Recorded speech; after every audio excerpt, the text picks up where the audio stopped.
Ich bin Jahrgang 1937 und so kamen wir nach Bergen-Belsen.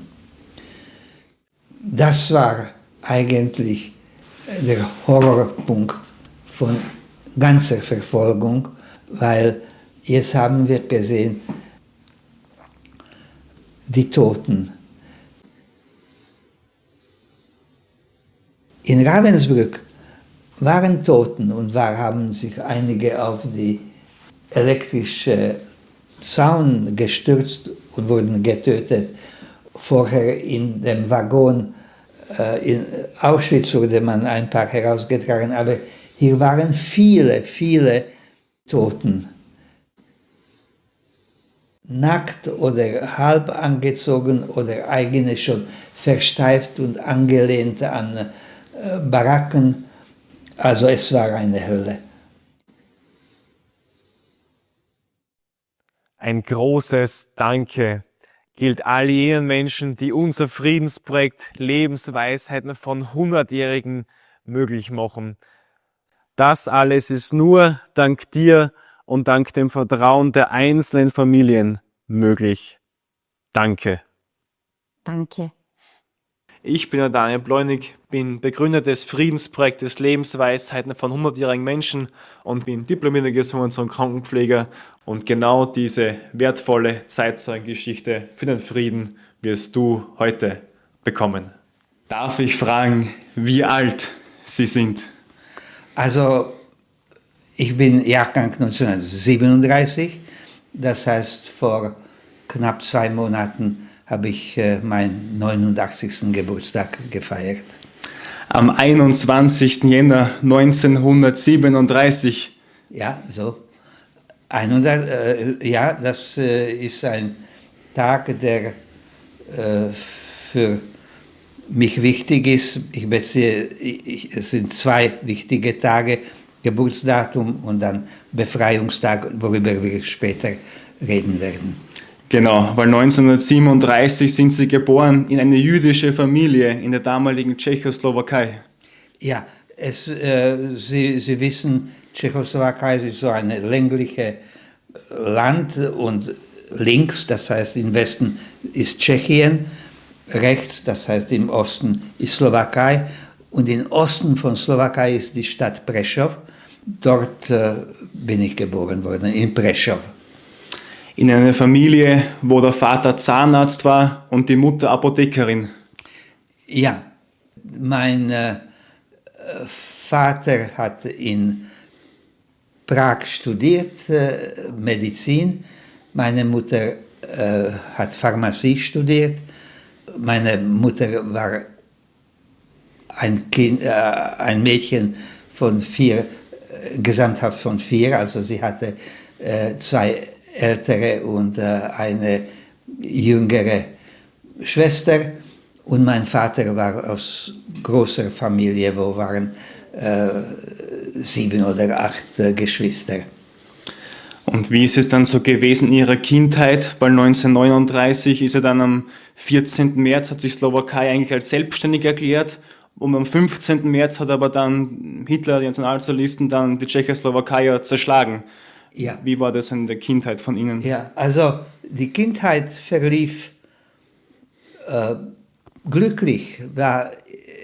Es waren schon dunkle Wolken über Europa, aber ein Kind merkt es nicht und ein Kind, welches gehütet ist und die Eltern wollen ihm alles gut haben. Also ich habe am Anfang wenig gemerkt und dann als 1900, also Sie wissen, historisch sind 4 wichtige Punkte. Münchener Abkommen, Herbst 38, dann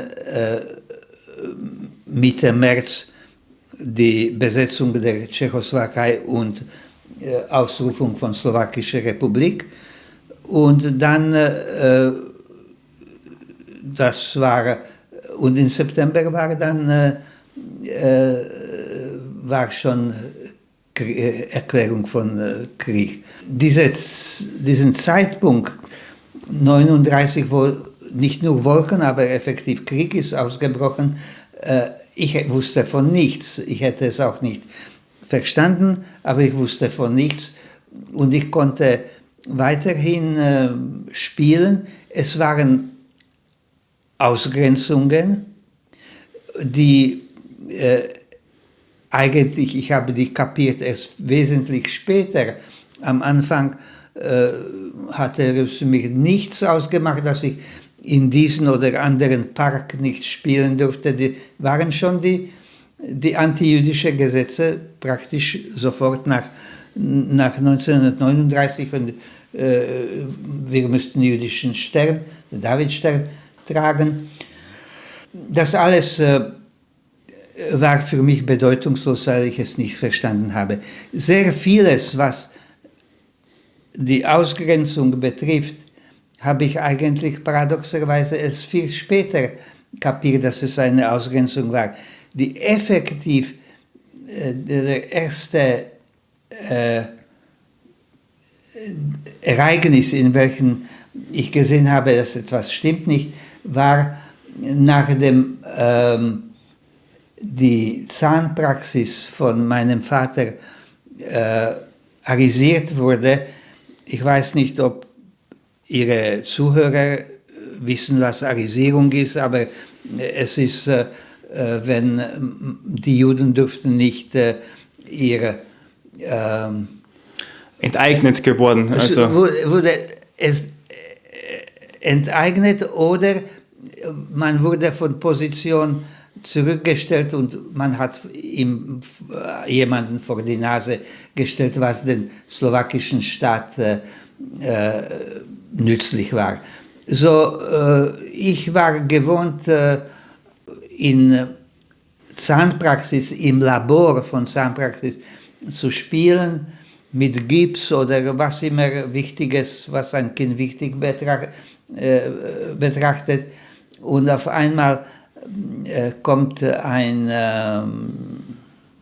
Angestellter von Praxis, packt mich von hinten an den Schulter, hebt mich auf und trägt mich heraus und sagt, du hast hier nichts mehr zu suchen, du darfst hier nicht spielen. Und dann, ich rannte zu meiner Mami und war schrecklich beleidigt, aber sie hat gesagt, lass es sein, wir sind noch hier im Krieg, aber das geht vorbei und dann wird das momentan gehört tatsächlich nicht uns, du darfst nicht hinein, aber wird uns wieder gehören. Und ich rannte zurück zu dem Mann, jetzt mit einem gewissen Selbstbewusstsein, und ich habe ihm gesagt oder angeschrien, habe ich ihm gesagt, jetzt gehört es euch, aber nach dem Krieg wird es wieder uns gehören und dann trete ich sie ins Arsch. Und so das hat entladen meine Frust und war erledigt die Sache. Ich habe auch das nicht als eine Ausgrenzung gespielt. Es war das erste Mal, wo ich etwas nicht mehr tun durfte, was ich getan habe und was ich gerne getan habe. So, das war klar. Und dann verging die Zeit und dann kam die zweite Ausgrenzung und das war in Zusammenhang mit meinem Bruder Paul. Palko nannten wir ihn. Ich habe ihn sehr geliebt, er war 6 Jahre älter als ich und ich habe auf den älteren Bruder so geschaut, er wusste alles und es war wunderbar. Und dann, was ich nicht wusste, aber er hat darunter sehr gelitten, dass jüdische Kinder durften in der Schule keine guten Noten haben. Das war, die Lehrer haben es teilweise aus eigenem Antrieb so gehandhabt, aber war wahrscheinlich auch Anweisung. Und wenn Palko hat sich auf irgendetwas sehr gut vorbereitet, aber mit Endergebnis, dass er dann eine schlechte Note bekommen hat, dann kam er weinend nach Hause. Und hier war die Ausgrenzung ein bisschen innerfamiliär, dass meine Mutter hat gesagt, Ivan, lass uns alleine, er will mir etwas erzählen. Das gefiel mir nicht, aber ich wusste, dass mein Bruder weint und meine Mutter beschwichtigt ihn. Und da war mir klar, etwas stimmt nicht. Das war effektive, die Ausgrenzung, die ich auch gespürt habe. Weil es war ja zu der Zeit 1942, wo schon 70.000 slowakische Juden deportiert geworden sind und ihre Familie hat aber unter dieser Ausnahmeregelung wie Nimka, weil eben ihre Eltern wirtschaftlich wichtige Juden waren, haben eben sie einen besseren Schutz fürs Erste noch gehabt. Ja, diese Ausnahmeregelung für sogenannte wirtschaftlich wichtige Juden, im Nachhinein, nach allem das, was passierte ist, ich glaube, es war eine schlechte Sache, weil die jüdische Bevölkerung hat vor dem Krieg einen klaren Zusammenhalt gezeigt und mit dieser Vinimka, mit der Ausnahmeregelung, hat man ein Beil zwischen dieser Gruppe von Juden getan, weil auf einmal einige waren anders behandelt als die. Und nicht nur das, also Sie wissen, der Präsident der Slowakei war ein Priester und Vatikan hat sofort protestiert, als die Juden, die erste Gruppe deportiert wurde, und die wollten nicht, dass ein christlicher Priester auf sich Schuld lädt, dass da werden Tausende deportiert. Aber die wurden deportiert und vernichtet. Man wusste nicht sofort, dass die getötet wurden, aber 1942 mit diesen ersten Deportationswelle waren 70.000 oder 80.000 Juden entfernt. Nur von der Slowakei. Von Slowakei. Und die Vinimka gehabt haben, ich weiß nicht, wie viele es waren, aber sagen wir 5.000, 10.000 Juden oder weniger. Das hätte ich wissen sollen, aber ich weiß nicht. Ich glaube, 1.000, 2.000 habe ich gelesen, waren es circa. Es waren nicht viel. Waren nicht viel, aber so sicher 10.000, das habe ich übertrieben. Okay, aber ja. Sagen wir, diese 2.000, das ist realistisch. Und wir dachten dadurch, dass wir fühlen mit den allen anderen, aber immerhin, wir sind gewissermaßen in Sicherheit. Und erst etwas später hat sich das als eine Illusion herausgestellt, und darüber werde ich ein paar Worte sagen. Das, was mit diesen Deportationen, wir wussten es nicht von Anfang an, aber wesentlich später haben wir festgestellt, ich erst nach dem Krieg, haben wir festgestellt, dass der slowakische Staat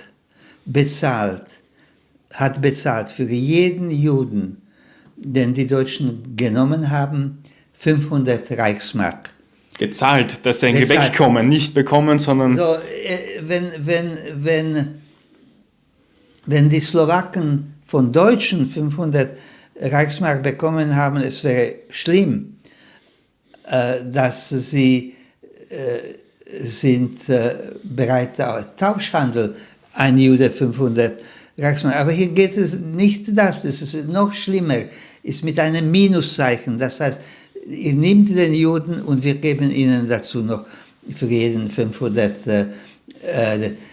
Ein Staat, mindestens jetzt nach meinem Verständnis als alter Mann, ein Staat hat eigentlich eine einzige Aufgabe, eigene Bürger zu schützen. Und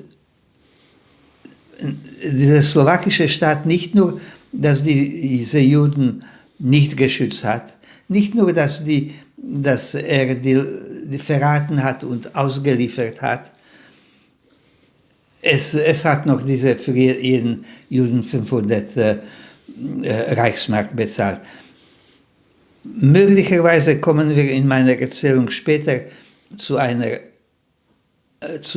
Vergleich, wie in anderen Staaten, zum Beispiel in Albanien, es nicht so war. Und die konnten trotz den widrigen Umständen, die Regierung konnte die eigenen Leute schützen. Aber das kommen wir später darauf. Hier momentan ist es so, dass die Deportationen sind abgeklungen nach dem Protest vom Vatikan.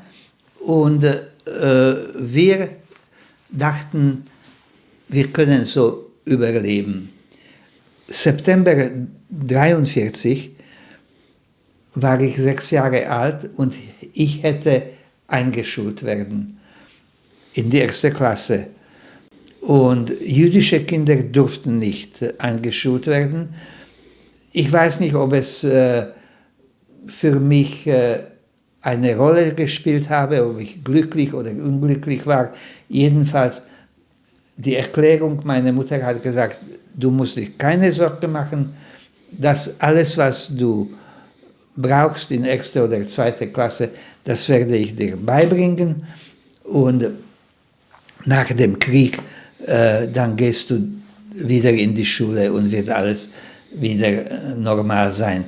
Sodass das Versprechen, dass sie wird mich lehren, schreiben, rechnen und lesen, das war damals in 1943 und wahrscheinlich interessierte mich nicht besonders. Es ist auch selbstverständlich eine von den Ausgrenzungen, dass ich nicht zur Schule ging, aber ich sehe es jetzt hier und ich habe es gesehen in unserer Familie hier, dass die Einschulung ist eine wichtige Sache für die Kinder und ob es für mich wichtig war oder nicht, weiß ich nicht, aber ich wurde nicht eingeschult. Aber dann, als es den Deutschen schlecht ging, als war klar, dass die sind dabei, den Krieg zu verlieren, zu dem Zeitpunkt war dann es so, dass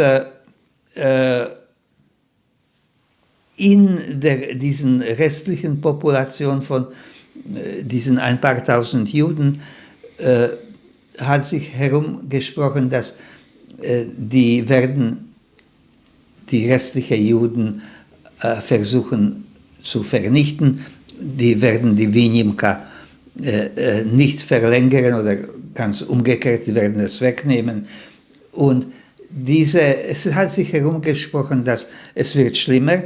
Und zu dem Zeitpunkt war in Ungarn relativ Ruhe.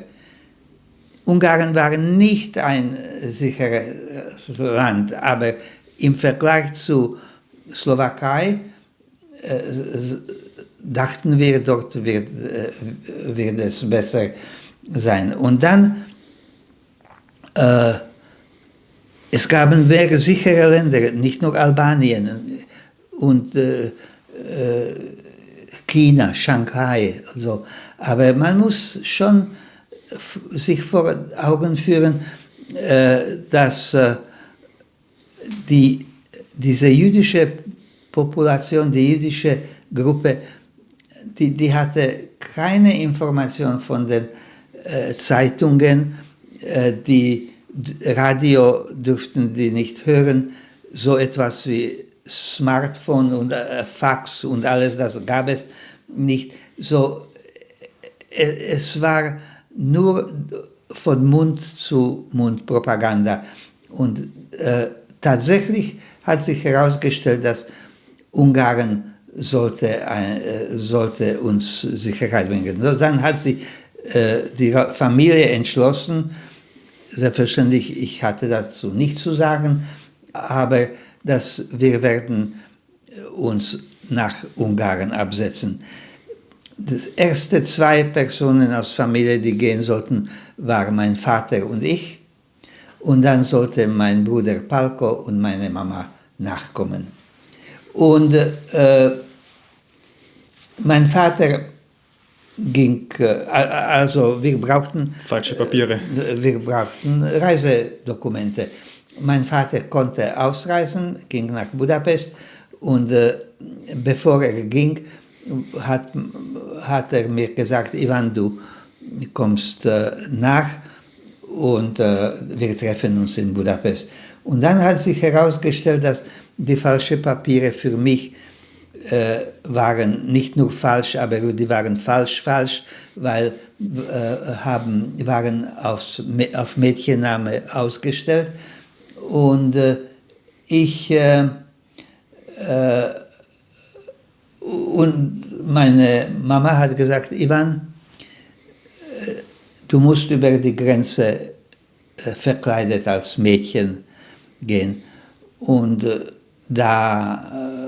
ich weigerte mich als Bub, das geht nicht. Heute ist es nicht gut zu sagen, diese Unterscheidung Bub und Meitli. Aber damals für mich, ich fühlte mich beleidigt, dass ich jetzt nicht mehr Ivan sein sollte. Aber man hat mir gesagt, ja, du wirst jetzt Jolan heißen und die Papiere und du bekommst, du wirst verkleidet als Mädchen. Und nach der Grenze, keine Sorge, da wirst du wieder Ivan sein. Und dann ging es los und wie ein Kind, wie alt war ich damals? 6, 7 Jahre. 6. Oder 7 schon, wenn das kurz vor März 44 war. Ja, fast 7 Jahre. Wie blöd ein Kind sein kann. Nicht blöd, aber gutmütig und vertrauend, so als wir dann die Grenze kamen und der Zöllner oder der Gendarme hat gefragt, hat meine Dokumente genommen, hat mich angeschaut und hat gesagt, wie heißt du, Meitli? Und ich habe gesagt, ja, wissen Sie, bis zur Grenze heiße ich Jolan und nach der Grenze werde ich wieder Ivan sein. Und er hat die Türe zugeschmissen und hat mich geschrien, wie kannst du sowas sagen? Du bringst dich und mich und alle hier in Gefahr. Nicht, dass du so etwas sagst, und hat die Türe zugeschmissen und ist weggegangen und der Zug ging weiter. Ich habe geweint, geheult, weil ich wusste nicht, was war falsch. Ich habe nur Wahrheit gesagt. Mami hat mir gesagt, nach der Grenze werde ich wieder Ivan sein, so dann habe ich mich so verhalten. So, dann kam ich nach Budapest und jetzt muss eine historische Tatsache erklärt werden, dass kurz nachdem ich dort war und ich fühlte mich erste 1 oder 2 Wochen gut, in der Familie, wo ich aufgenommen wurde, habe mit meinem Vater mich mehrmals getroffen, aber er war nicht in der gleichen Familie untergebracht. Und dann passierte, und das war der 19. März 1944, dass die Deutschen haben Ungarn besetzt. Man fragt sich, wieso, also die Ungarn und die Deutschen, die waren doch Verbündete. Aber hier ging es, das ist ein bisschen Politik, das will ich nicht alles erklären, aber Fakt ist, dass die Ungarn oder die ungarische Regierung hat schon verstanden, dass die Deutschen als Verbündete werden den Krieg verlieren und dann in diesem Fall sie werden auch dafür büßen. So die hat wahrscheinlich schon angefangen, gewisse Verhandlungen mit den Alliierten, damit sie loskommt von der Achse, das war Berlin, Rom, Tokio, nannte man die Achse. Und dem wollten die Deutschen vorbeugen und haben besetzt. Und als ersten, schon eine Woche nach diesem 19. März, kam Adolf Eichmann, beauftragt von Hitler und Goebbels, die Endlösung von Judenfrage, das heißt die Vernichtung der restlichen Juden, voranzutreiben. Weil bis dahin war ja Ungarn relativ sicher noch für die ungarischen Juden und dann... Und bis zu dem Zeitpunkt von Ankunft von Adolf Eichmann war Ungarn so sicher, dass wir uns da sicher fühlten, aber die ersten Plakate hingen dann sofort, wer Juden beherbergt, wird mit Tode bestraft. Die dürfen keinen Juden beherbergen. Und sofort hat man angefangen, die Juden zu verhaften und die Züge vorbereiten für Deportation. In 56 Tagen sind 424.000, muss man sich mal vorstellen, 424.000 Juden, das sind 8 große Fußballstadien, ja. Dann mehr, wenn man sich das einmal und in der kurzen Zeit nämlich vor allem. Ja, so ich sehe, Sie wissen, diesen Detail wusste ich nicht, ja. Aber es ist klar, es waren sehr viele und die haben angefangen, diese Leute zu verhaften und für Deportation vorbereiten.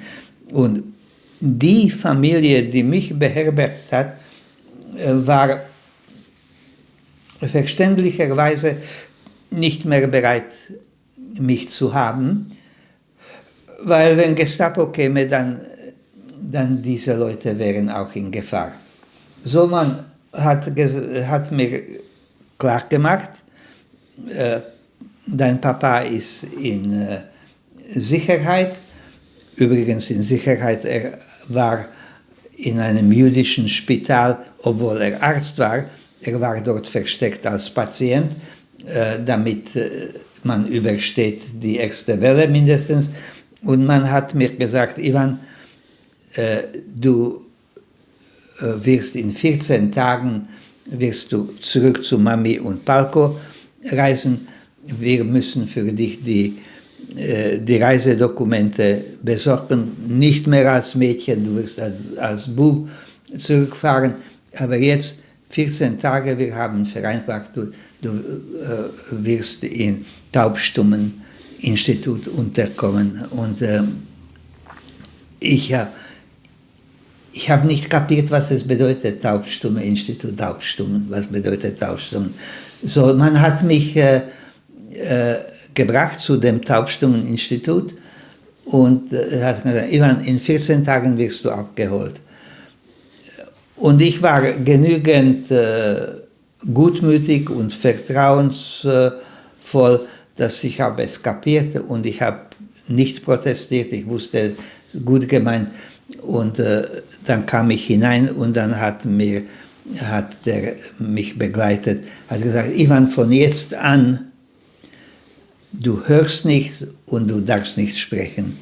Und da war ich in diesem Taubstummen-Institut. Wo aber dann die Bombenalarme waren und die Sirenen und das als Kind.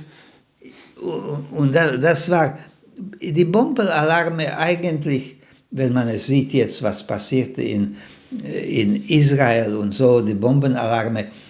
Hier die Bombenalarme waren für mich eigentlich schlimmer deswegen, weil ich durfte diese nicht hören. Als Taubstumme durfte ich nicht hören. So, ich durfte nicht aufschrecken. Und dann war vereinbar, die Kinder wussten schon, die haben sich Hände gehalten und als eine lange Kette gingen in den Luftschutzkeller. Von Taubstummeninstitut und Übergang in die Slowakei, da habe ich meinen Vater nicht mehr gesehen. Vorher mehrmals und er hätte auch zurückkommen sollen. Und da haben wir alle Spuren verloren, nur indirekt Information, dass er hat geschrieben, ich muss vielleicht ein bisschen zurückblättern noch zu dem Zeitpunkt, als wir nach Ungarn angekommen sind und mein Vater war schon dort und war schon vereinbart, dass meine Mutter und Palko kommen nach. Dann wurde Ungarn besetzt und mein Vater hat Telegramm geschickt nach Prešov, bitte nicht kommen. Und mehr durfte er nicht schreiben. Meine Mutter und Palko wussten nicht, wieso und warum, aber dann haben die kapiert von den Nachrichten, dass die Deutschen haben Ungarn besetzt. Aber das war der letzte offizielle Kontakt von meinem Vater an meine Mutter, bitte kommt nicht. Und damit für uns hier, wenn wir hier reden, das bedeutet, dass der Plan der Rettung ist gescheitert. Und dann folgte das, dass der Eichmann kam, angefangen die Verhaftungen und Deportationen. Ich ging in Taubstummeninstitut und mein Vater hat entweder nicht mehr die Dokumente bekommen oder aus anderen Gründen schaffte es nicht. Und dann wesentlich später haben wir festgestellt, dass nach einer Nacht- und Nebelaktion wurden eine Gruppe von Juden wurden verhaftet, zu Donauufer gebracht und dort wurden die erschossen. Und das erging meinem Vater auch. Das erzähle ich hier chronologisch, aber davon wussten wir nichts. Das haben wir verstanden, sogar nicht so kurz nach dem Krieg, aber wesentlich später. Und heute ist bei Donauufer sind ausgestellt aus Bronze gegossen Schuhe von Erwachsenen und von Kindern, so die ausziehen mussten und dann wurden die da hineingeschossen. So, ich war zurück in Slowakei, zurück nach Prešov und ich möchte hier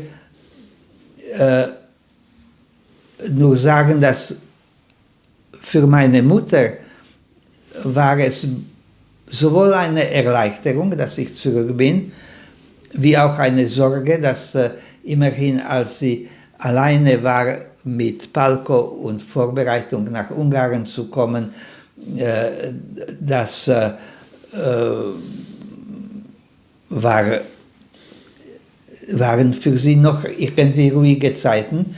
Aber jetzt hat man festgestellt, dass nach unserer Rückkehr alles wurde viel schlimmer, weil, wie man weiß, es war ein Nationalaufstand in der Slowakei, der wurde niedergeschlagen und jetzt hat man angefangen, die Leute also die Verhaftungen und anschließende Deportationen fingen nochmals an. Bis zu gewissem Punkt noch waren die Vinimka, die Ausnahmeregelung war noch gültig. Das heißt, meine Mutter hat weiterhin in der Apotheke gearbeitet und ich und mein Bruder wurden durch gute Freunde und Leute, die sich auskannten, wir wurden platziert in verschiedene Kloster und Waisenhäuser und immer wieder irgendwo, und dann wurde hauptsächlich mein Bruder wurde erkannt unter anderen Jugendlichen. Immerhin, er war 14 Jahre alt. Und dann kamen wir in ein Kloster in Kremnica, vielen Dank, in Kremnica. Und dort, jetzt mache ich einen Sprung, Jahrzehnte zu unserer Zeit. Man hat festgestellt, ich habe festgestellt, dass in Kremnica waren andere, auch 17 jüdische Kinder, und niemand wusste, wer Jude und nicht Jude war. Alles war zusammen, aber etwas klappte nicht und ich habe es nie verstanden, aber mein Bruder Palko hat gesagt, ich kann das hier nicht aushalten. Und er sagte, wir verschwinden von hier. Und dann, wir sind irgendwie losgegangen und zu Fuß und mit Bus und Pferdekutsche und so zurück nach Prešov gekommen. Was war mit ihm in Kremnica? Warum konnte er es nicht aushalten? Das weiß ich nicht. Ich weiß nur einen einzigen Satz, weil meine Mutter hat es auch ständig, auch viel später wiederholt. Das Palko hat gesagt, ich konnte es nicht aushalten. Ich möchte, dass wir alle zusammen sind und nicht so verstreut. Ich möchte, entweder überleben wir es zusammen oder werden zusammen vernichtet, aber ich wollte dort nicht bleiben. Und Ivan, der ist noch zu klein, zu blöd, hat es nicht verstanden, aber ich will hier in Prešov sein. Wieder meine Mutter war glücklich und unglücklich, weil wieder waren wir zusammen und dann hat sie uns in einen endgültigen Versteck gegeben und sie hat gearbeitet in der Apotheke und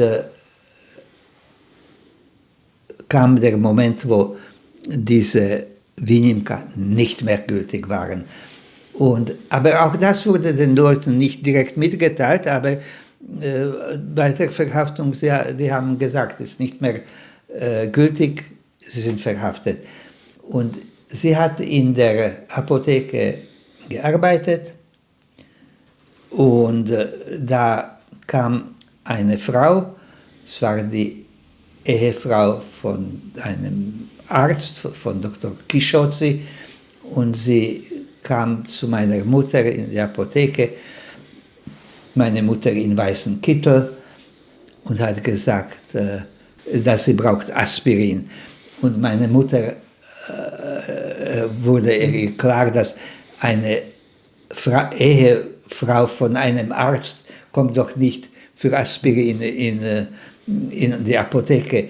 Frau Levkowitz, in 10 Minuten kommt Gestapo, sie zu verhaften. Und als sie gesagt hat, sie werden verhaftet, dann meine Mutter hat gesagt, vielen Dank, hier ist Aspirin.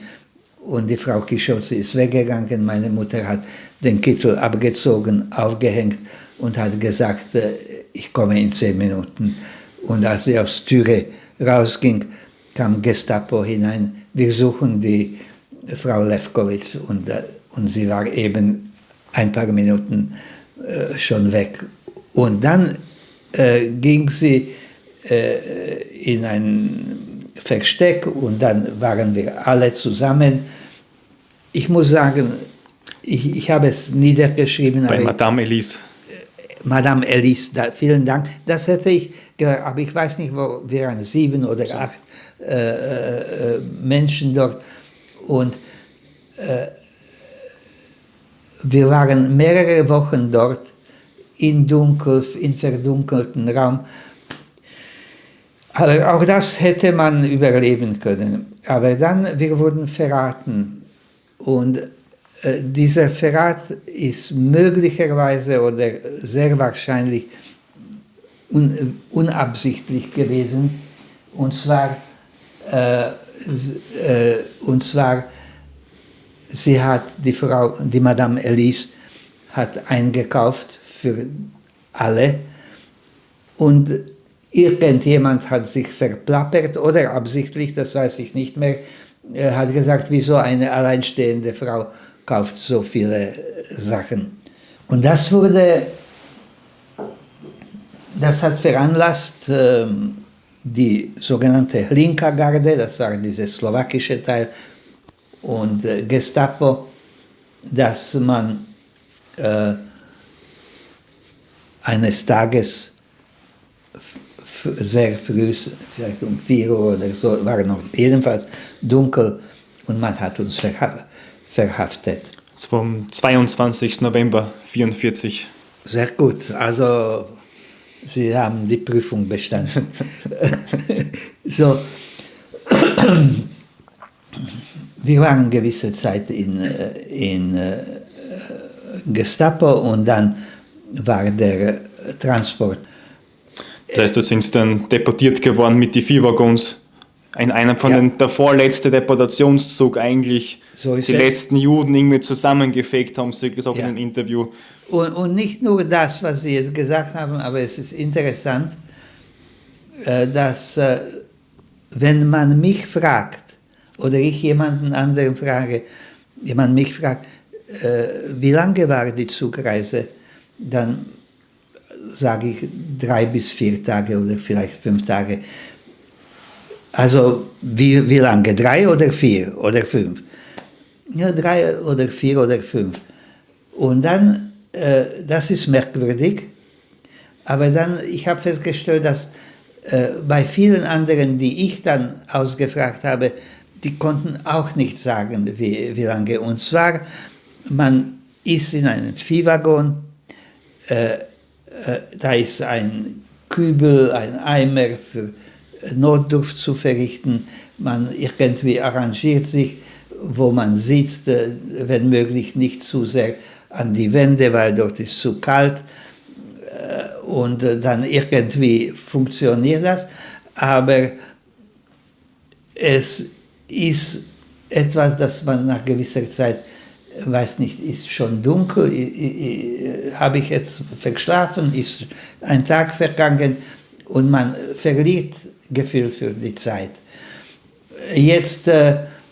Sie 3 waren in dem Waggon drinnen, die Mutter, der Balker und Sie. Wir waren zu dritt in den und haben uns nahe zueinander gehalten und wir waren sozusagen in Sicherheit, solange wir zusammen waren. Kam ein Zwischenstopp, der Wort Zwischenstopp wussten wir nicht, Zug ist angehalten, wir wurden, das ist ein prima deutscher Ausdruck, wir wurden auswagoniert und auf frischer Luft. Man hat den Eimer weggenommen und geleert und neu, haben ein paar Tote aus dem Waggon, von jedem Waggon die Toten herausgeholt und jetzt schien es, dass das ist schon unsere Ankunft. Wir wussten wir wussten erst 50 Jahre später, dass es Auschwitz war. dieser Zwischenstopp, wo eigentlich, Sie waren eigentlich geplant, dass Sie in Auschwitz bleiben. Eigentlich wäre das vorgesehen gewesen. Das war vorgesehen, dass man uns nach Auschwitz gebracht hat und es hätte nicht ein Zwischenstopp sein sollen. Aber an dem Tag, Auschwitz hat entweder schon voll gehabt oder schon erledigt und war nach der Arbeitszeit oder was immer, man hat uns wieder in den Waggon getan. Wenn ich mich nicht irre, ohne weiteres Essen, aber da vielleicht irre ich mich, vielleicht haben wir eine Suppe bekommen, weiß ich nicht. Dass wir in Auschwitz waren, das haben wir 50 Jahre später festgestellt, bei den Feierlichkeiten in Bergen-Belsen, da war auch meine Frau dabei, sie ist nicht Jüdin, sie hat mit der eigentlichen Geschichte nichts zu tun, aber ich war dort dann ziemlich deprimiert, saß ich dort bei den Feierlichkeiten und sie ging zu allen anderen und hat gefragt, wo waren sie, wann wurden sie. Und dann auf einmal kam sie zurück mit jemandem und hat gesagt, du, ich glaube, ich habe hier jemanden, der war im gleichen Zug wie ihr.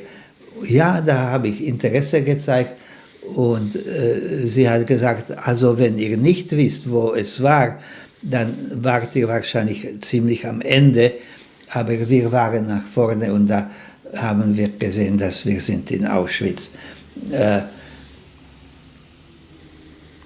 Nicht die Anschriftarbeit macht frei, das haben wir festgestellt, aber eine Anschrift, die zeigte, dass das ist Auschwitz.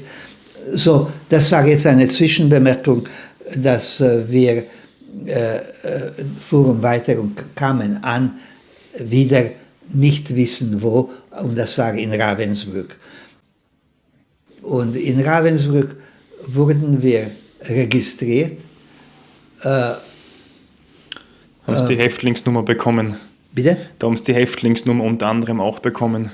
Ja, und da haben wir bei Registrierung haben wir unsere Nummer bekommen. Und zu dem Zeitpunkt passierte etwas, was ich überhaupt nicht bemerkt habe, aber meine Mutter war enorm erschrocken, dass schon bei der Registrierung Palko war in einer anderen Reihe. Wir wurden getrennt. Diese Trennung, wir dachten, das ist nur so, das ist Tisch A und Tisch B und gehen weiter und kommen zusammen.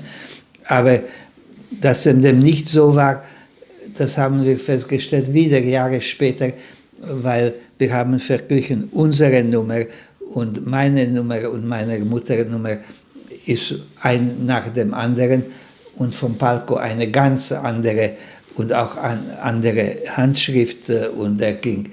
Und meine Mutter wollte ihn zurück zu uns haben, das ging nicht und wir haben ihn nie mehr gesehen.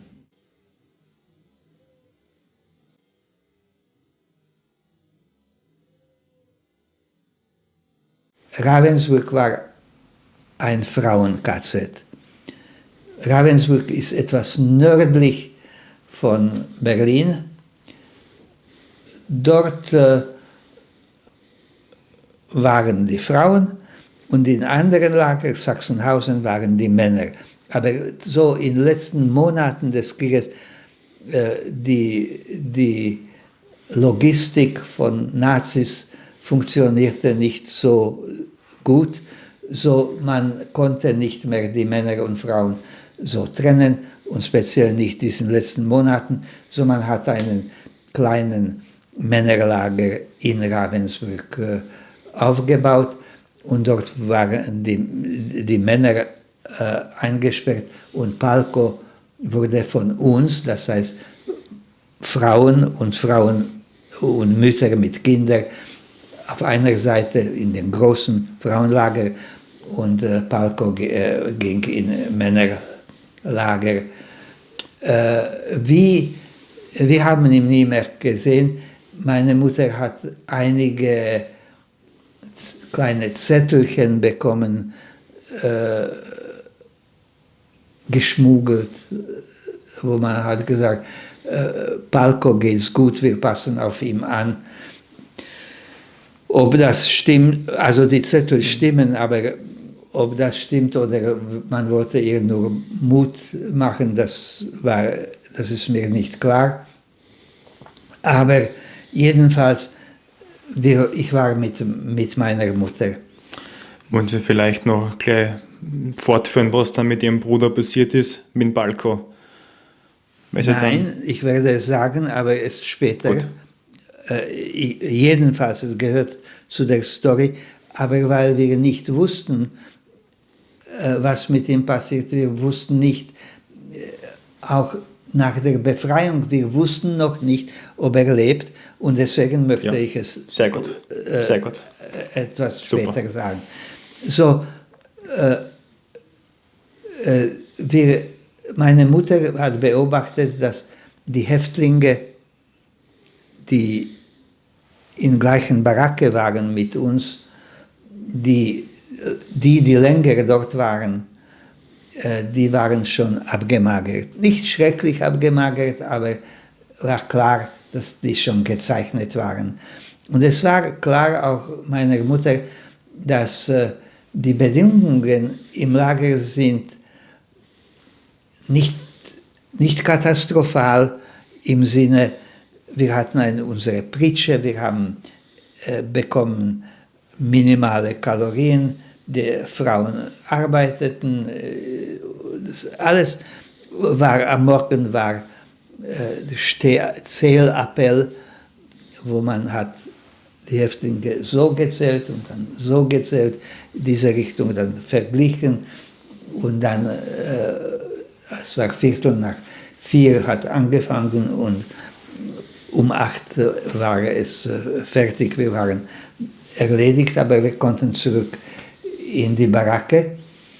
Und dann, meine Mutter hat gesehen, es alles funktioniert hier, aber wenn es weiterhin so geht, da überleben wir nicht mit dieser Portion. Und dann hat sie sich zu freiwilligen Außenkommandos gemeldet, und diese Kommandos freiwillige Kommandos hatten den Vorteil für den, der sich freiwillig gemeldet hat, dass er am Ende des Tages hat eine extra Portion Suppe bekommen, und diese hat meine Mutter für mich gedacht und getan, damit ich kann jetzt 60, 70 Jahre später nicht mehr sagen, war das, was mich am Leben erhalten hat oder nicht, aber die Extrasuppe war schon etwas sehr Wichtiges. Weil die Mutter hat ja sich extra freiwillig gemeldet, schwere Arbeit. Das waren diese Telefonstangen, ja. So. Und, nur, dass sie dann diese extra Portion Suppe Ihnen geben kann. Ja, und jetzt, ich weiß nicht, ob Sie diesen Detail, weil ich sehe, Sie kennen meine Geschichte sehr gut, so, ich weiß nicht, ob Sie diesen Detail, ob ich oder meine Mutter diesen Detail beschrieben hat, wir waren geimpft. Und diese Impfung war nicht so wie hier, wenn man macht eine Impfung, damit die Leute gesund bleiben. Dort ging es eher dazu, dass die SS sollte nicht in eine Epidemie verwickelt sein. So deswegen, die haben die Häftlinge geimpft. Gegen Typhus oder so, weiß ich nicht genau, was waren die Inhaltsstoffe. Aber wir mussten uns aufstellen, und die Ärztin oder eine Angestellte von Lager, das konnte ich nicht so auseinanderhalten, hat geimpft. Heute, wenn ich schaue, unsere verwöhnte Gesellschaft, wie wir hier geputzt werden und sterilisiert und dann kommt man in eine Injektion und sagt, Moment, jetzt oder gibt eine Injektion. Dort waren es, also jedenfalls aus Gesichtspunkt von einem Kind, große Injektionen, wahrscheinlich 50 Milliliter, keine Plastik, keine wegwerfbare, eine, wahrscheinlich sauber sterilisiert, und das war voll von Impfstoff und jetzt die Leute kamen ein nach dem anderen und wurden ein bisschen gedrückt. Einige haben mehr, einige weniger bekommen durch Häftlingskleider, nichts wurde geputzt. So. Und so eine 50 Milliliter Spritze reichte für 50, 60 Leute, ich weiß nicht. Und dann inzwischen hat jemand vorbereitet eine neue Spritze und hat man neu angefangen. Und leider war es, und das alles erzähle ich in Zusammenhang mit dem Außenkommando, und jetzt kommt es, dass an dem Tag von dieser Impfung sehr wahrscheinlich meine Mutter hat eine zu viel große Dosis bekommen und sie hatte schrecklich wehgetan und war rot und so. Aber ich stand an der Reihe, in der Reihe nach meiner Mutter oder vor meiner Mutter und dann die Ärztin hat gesagt, ist das Ihr Sohn? Meine Mutter hat gesagt, ja, bleibt hier stehen, bald kommt die neue Spritze. Und dann der hat fertig gespritzt, die 50 Milliliter kam die neue Spritze und ich habe bekommen die neue Spritze und die war auch durch Kleider, aber war sauber und ich habe keine Reaktion gehabt. Und jetzt, wussten Sie das schon? Ja, haben Sie auch diese Sachen? So,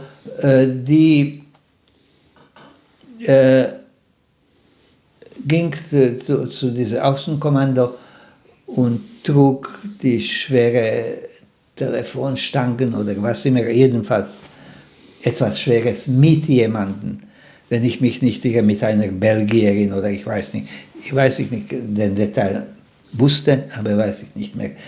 Und sie hat nach gewisser Zeit ihr gesagt, sie war 2,5 Meter vor ihr tragend die Stange, ich kann nicht mehr, ich werde jetzt es abwerfen. Und sie hat gesagt, bitte tu es nicht, dort ist der SS mit dem Hund, das wird katastrophal. Du, pass auf, ich muss es abwerfen, tu es auch, damit du nicht verletzt wirst. Und dann sie hat es abgeworfen und dann standen die zwei da und der kam und meine Mutter hat die Initiative genommen und rannte zu dem SS und hat gesagt, hören Sie, ich kann nicht.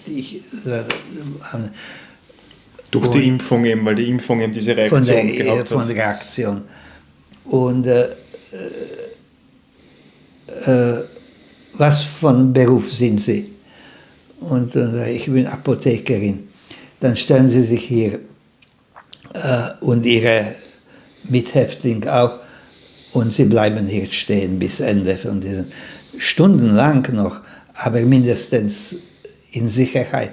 Und war kein Hund auf Sie gehetzt, hat keine Nachteile gehabt und kam sie zurück schrecklich mit Schmerzen.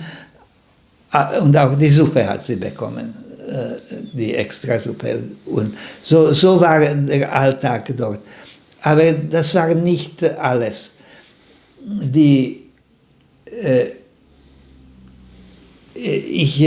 Wenn ich jetzt hier aufhören würde, und wir haben noch ziemlich viel vor, wenn ich hier aufhören würde, ich würde sagen, dieses Lager war absolut schlimm und können man sich nichts Schlimmes vorstellen.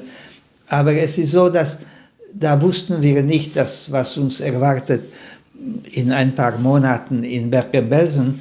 So, wir haben das als schlimm empfunden, aber es war nicht so schlimm, weil am Abend alle waren wir in Bett, Strohsack und zugedeckt, wenn möglich. Wenn Rest von Essen musste man sicherheitshalber aufessen, damit niemand es stiehlt.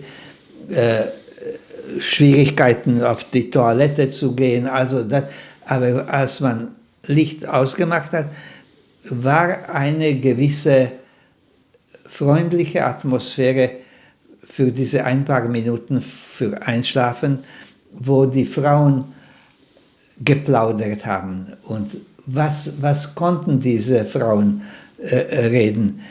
Das ist interessant, aber die haben über Rezepte für Kochen geredet. Und was wird das Erste, was die backen werden und so. Und jetzt, sie haben sich gestritten, ob man Zucker gibt oder Eiweiß oder so und so. Und für mich war es unerträglich, aber im Nachhinein, es war eigentlich paradiesisch, weil die haben mindestens in Köpfen etwas Schönes und Gutes, bevor sie einschliefen für ein paar Stunden. Auch vielleicht etwas die Hoffnung, was sie tun werden, wenn sie dann nach Hause kommen. Erstens wegen dem Hunger einmal, weil immer der Hunger da war und das Essen, vom Essen reden, die Hoffnung da ist. Und auch eben, was dann die Hoffnung für sie war, vielleicht, dass sie auch etwas später noch brauchen werden, wenn sie dann überleben. Darauf kommt über mich und Zusammenhang, also sicher nicht mit Essen, aber mit das andere, Lernen richtig, mit anderen, richtig. Das werde ich noch erklären. Also das war Leben in Ravensburg. Als meine Mutter die in Außenkommando gearbeitet hat, sie hat mir aufgetragen, Ivan, bleibe drin im Block, geh nicht raus. Wenn du doch rausgehst, dann nur eben ein paar Schritte und wieder zurück. Aber jedenfalls, wenn du siehst einen SS oder eine Aufseherin, dann geh zurück, bleib zurück.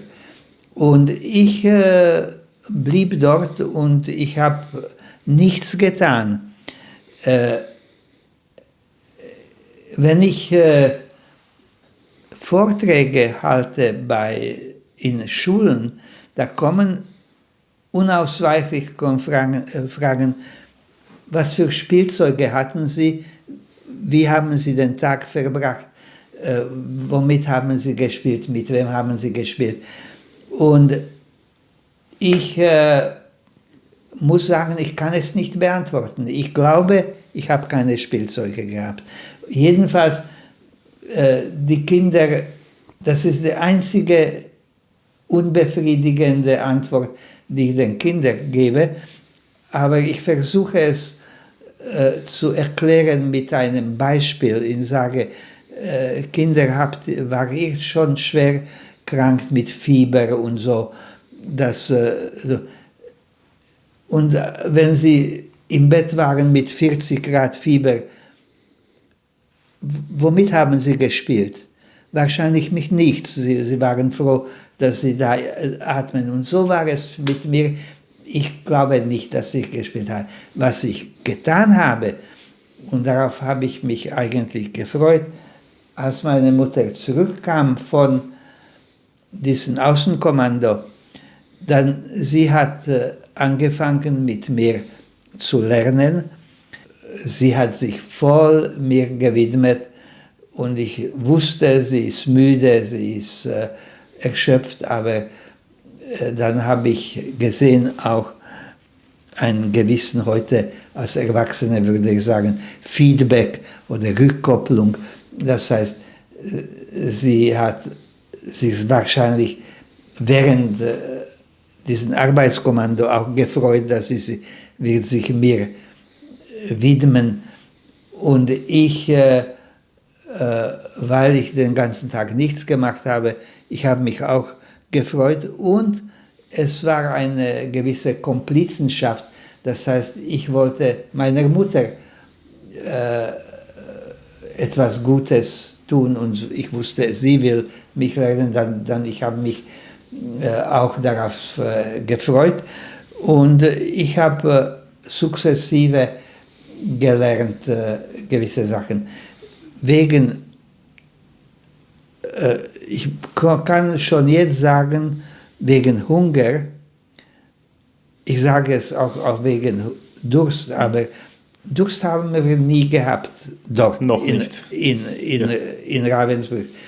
Aber in diesem Zusammenhang werde ich schon auch Durst erwähnen, dass ich habe festgestellt, dass wir waren ständig hungrig in Ravensbrück, aber im Moment, als meine Mutter mir etwas erklärt hat und habe etwas gelernt, eine Matheaufgabe oder eine kleine Einmaleins oder so, dann währenddessen spürt man keinen Hunger.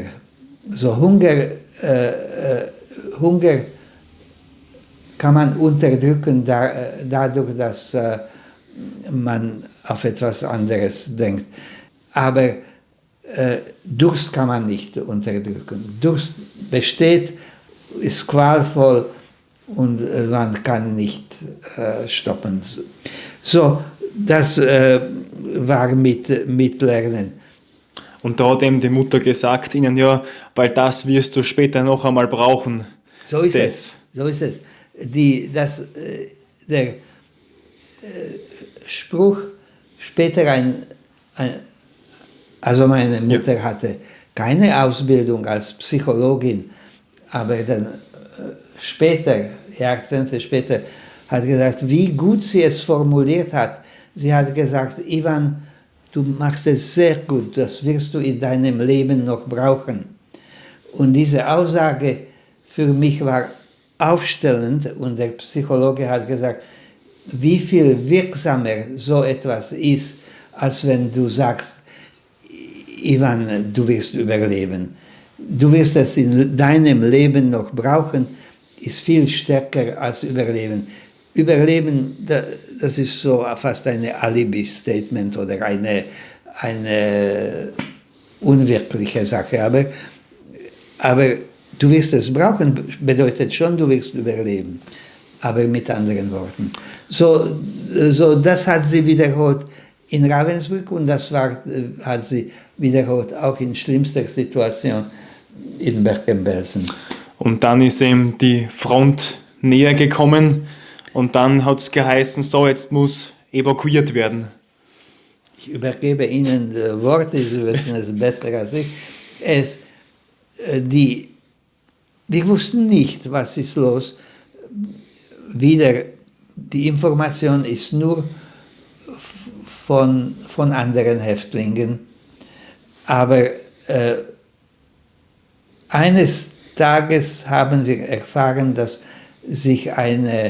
das Teil des Lagers wird, damals hat man gesagt, verlegt, evakuiert. Unter Anführungszeichen evakuiert. Bitte? Unter Anführungszeichen evakuiert. Evakuiert, ja. Und der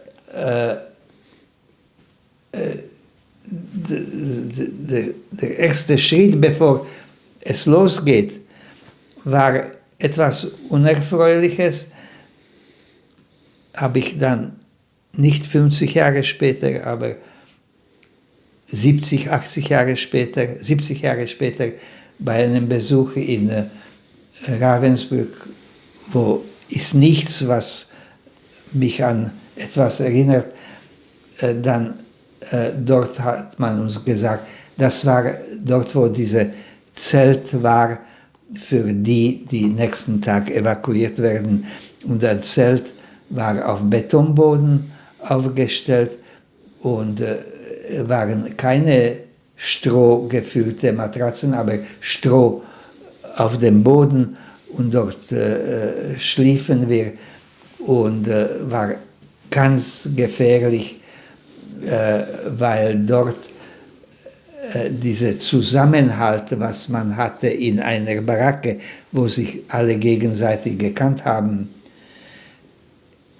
das alles gab nicht mehr. Da kamen fremde Leute und haben gesucht, wer hat eine Tüte oder etwas, was kann wem entreißen, hauptsächlich im Dunkeln. Und man hat mit so einer Tüte in der Nacht angefangen, meine Mutter zu würgen, und sie konnte es abwehren und hat Hilfe bekommen. Und dann, nächsten Tag ging es los. Als meine Mutter ihre Memoiren geschrieben hat, sie hat gesagt, wir wurden auf einen Todesmarsch geschickt und das ging von Ravensbrück nach Bergen-Belsen. Und das war nicht so. Es war ein Todesmarsch, die damals nicht so genannt war, Fußmarsch, aber das war ein Teil, und zwar der letzte Teil von Celle nach Bergen-Belsen. Das ist ungefähr 30 Kilometer, und inzwischen waren in Viehwaggons, in Lastwagen und so wurden wir verschoben, näher und näher. Und es ist eine große Distanz von Ravensbrück nach mehrere hundert Kilometer nach Bergen-Belsen. Und dann, als es kam zu dem letzten Teil, das heißt in Celle, da war der Fußmarsch, und den habe ich nicht geschafft, den konnte ich nicht mehr. Und da kam eine junge Frau, eigentlich ein Mädchen, 18, 19, und sie hat mich teilweise geschleppt und getragen und meine Mutter geschleppt und getragen. Wer nicht mitmachen konnte und kollabierte und konnte nicht weiter, wurde entweder gut behandelt und auf einen Karren getan oder wurde erschossen. Das wusste man nicht. Das war nach Laune von dem Personal, wenn es ihm gelingt. Also der Fußmarsch ging enorm langsam vorwärts. Das war kein wirklich Marsch, es war Schleppen. Aber wenn jemand brauchte, Notdurft zu machen, er musste nach vorne rennen, abbiegen und dort irgendwie es machen, und dann inzwischen der Rest hat ihn aufgeholt. Wenn er es machen würde, am Ende würde zurückbleiben, es hätte erschossen werden können. Und so kamen wir nach Bergen-Belsen.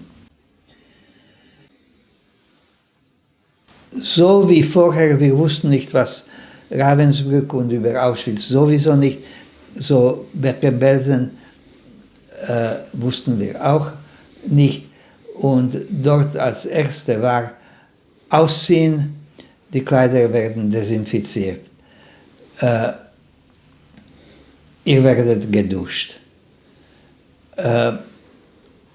Viele hatten Angst, weil wieder haben gehört von anderen, dass die Leute werden vergast und man wusste nicht, und es ist so, in Bergen-Belsen war kein Gas, war keine Gaskammer, und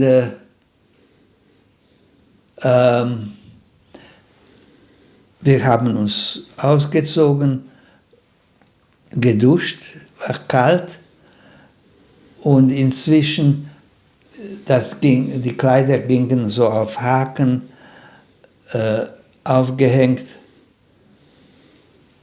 Diese Strukturen sind übrig geblieben,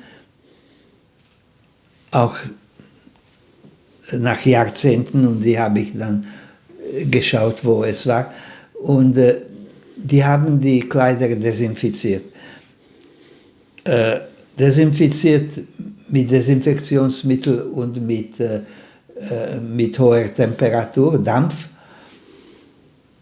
Aber die haben die nicht gewaschen, die waren nur desinfiziert. Aber mindestens wir waren sauber, kamen raus in die Kälte, sofort wir haben bekommen unsere Kleider. Interessanterweise tatsächlich jeder seine eigene, was in Ravensbrück nicht der Fall war. Dort hat man sehr oft durcheinander und so. Aber hier bekamen wir das.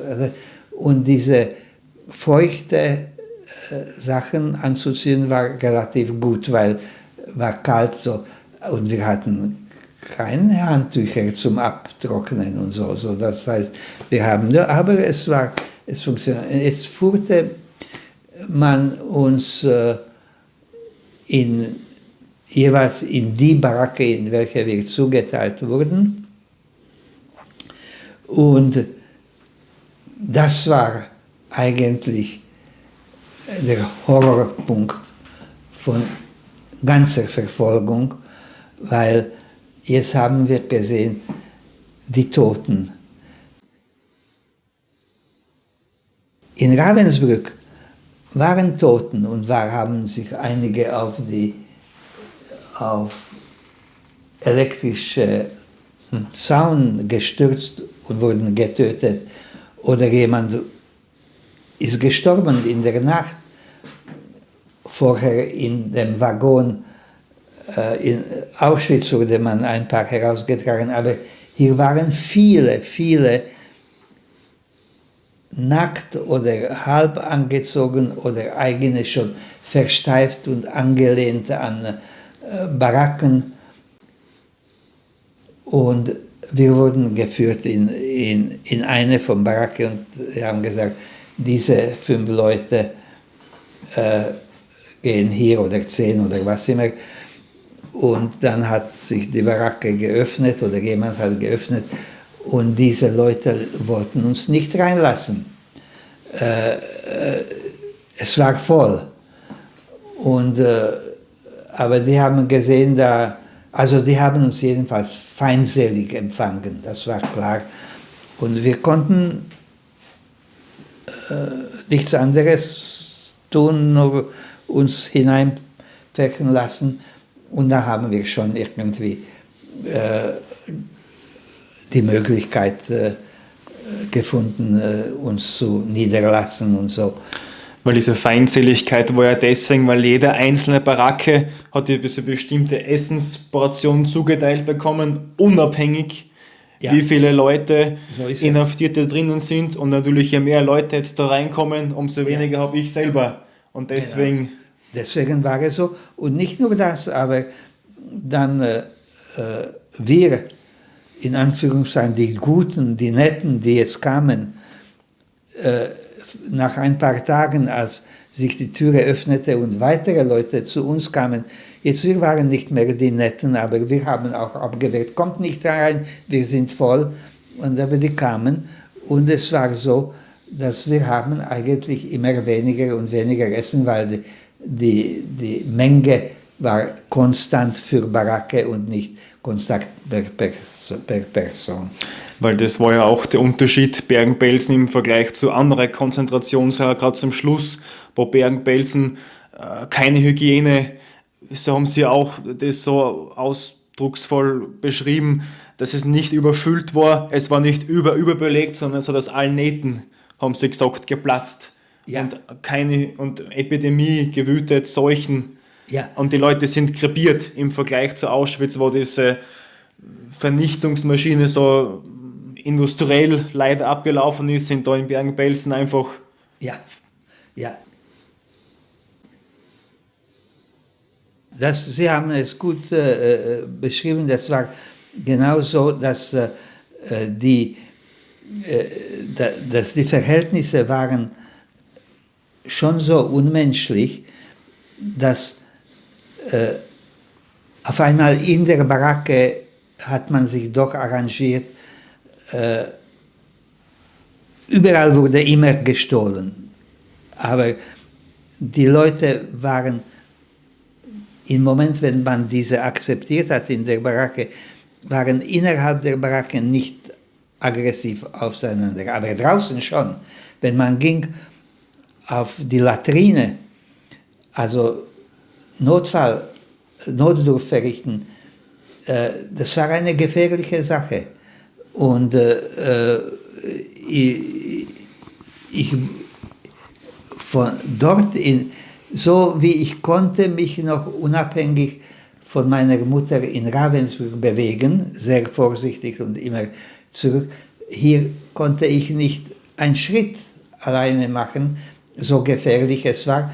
Und wenn möglich nichts in den Händen halten, weil sonst würden die abreißen, wegreißen und so.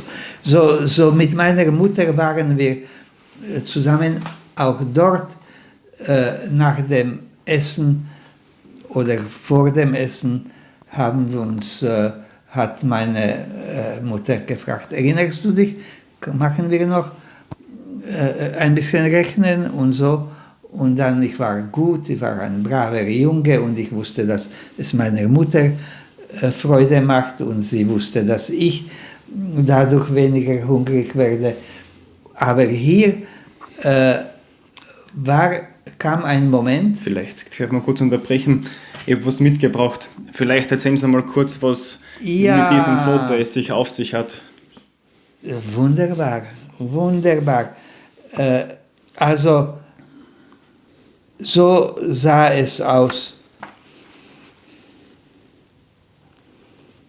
So, das war aufgenommen. Hier sieht man so einen Sack. Hier. Und Sie können das vielleicht doch einmal dann zeigen. Ja.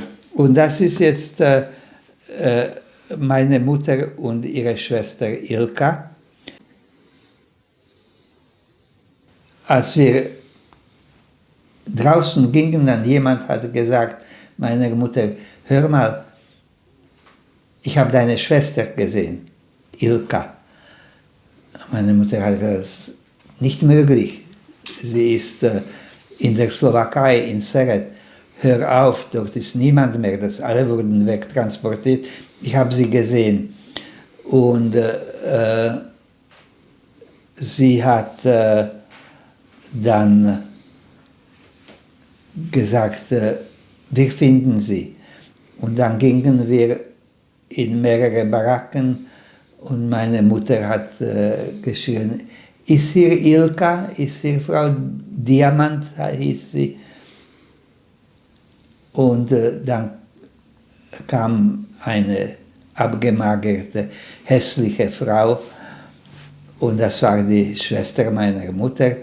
Die war vorher eine hübsche Frau und war total abgemagert. Sie war längere Zeit im Lager, war in absolut desolaten Zustand. Und als sie sich erkannt haben, dann die Ilka hat meine Mutter hat sie umarmt und gesagt, ihr seid auch hier in dieser Hölle. Und später, als meine Mutter ihre Memoiren geschrieben hat, das hat sie als Titel des Buches getan. Ihr seid auch hier in dieser Hölle. Also es war eine Hölle. Und übrigens, so paradox es klingt, als die mehr und mehr Leute starben, auf einmal wurde in Baracke war weniger voll, aber da haben wir schon kein Essen bekommen, das war schon egal, wie viele Leute, aber die Leute wurden herausgetragen oder die blieben auf den Pritschen oben und gestorben. Also es war auf einmal etwas ruhiger, weil die Dichte der Menschen war geringer, weil sie sind weggestorben. Das war ja zu der Zeit, wie sie in Bergen-Belsen angekommen sind, März 45, wie auch die Anne Frank nachher dann in Bergen-Belsen auch gestorben ist, zur gleichen Zeit ungefähr. Ungefähr gleiche Zeit. Wahrscheinlich ist jetzt mehr bekannt Datum, aber man hat mir gesagt, sie ist eine Woche vor unserer Ankunft gestorben. Aber es konnte sein, das war gleiche Woche oder so. Ist vielleicht mehr bekannt, ich weiß nicht. Jedenfalls, ein Moment kam, als war klar, dass die Deutschen den Lager aufgeben werden. Und tatsächlich, die haben die Tore zugemacht, Wasser abgestellt, Strom abgestellt und sind verschwunden. 4. April 45. 4. April 45. Und später wurden interessanterweise alle, oder fast alle, wurden aufgespürt und vor Gericht gestellt. Darüber werde ich auch etwas sagen. Aber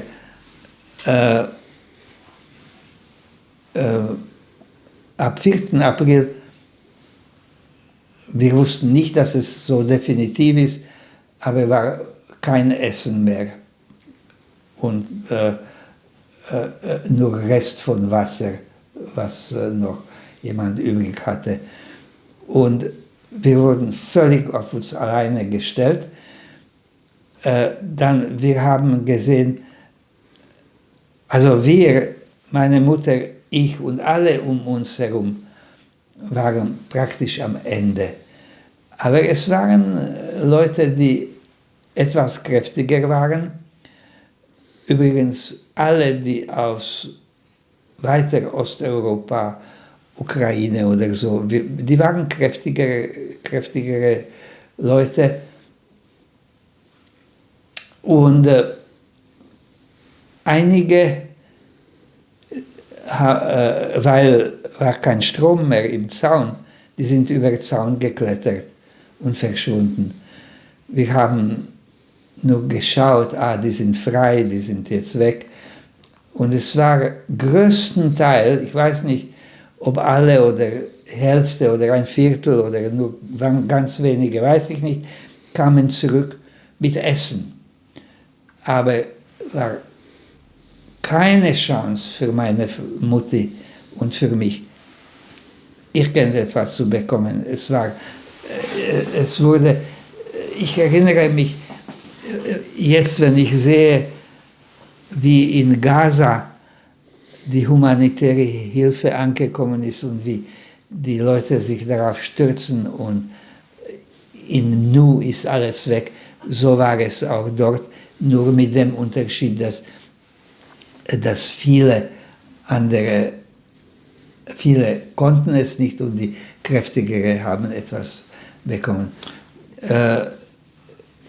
Die Durst war enorm und jetzt, ich bin immer weniger und weniger imstande zu erklären, wie ist das möglich, weil wir wissen, der ein bisschen mehr über Physiologie des auch Menschen. Auch ich als Krankenpfleger Als weiß ja, dass ein Mensch Wasser braucht zum Überleben.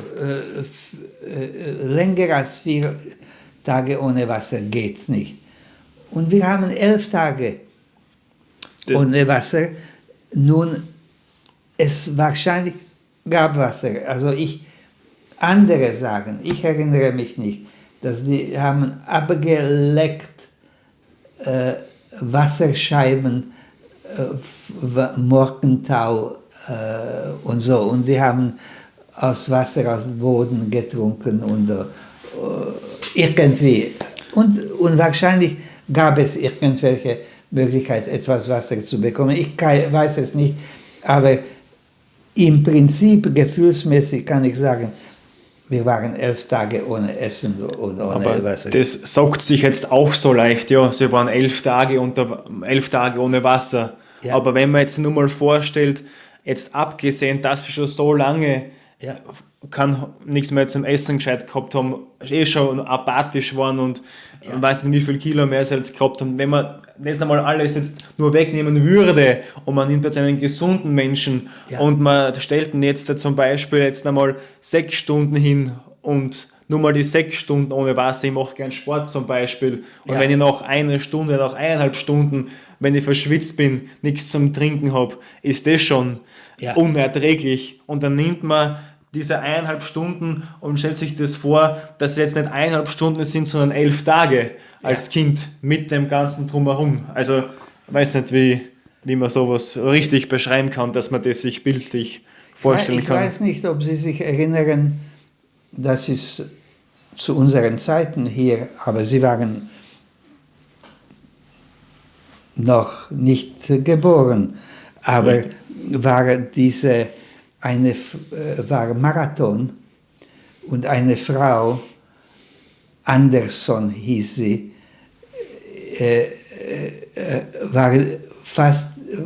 ist als erste ins Stadion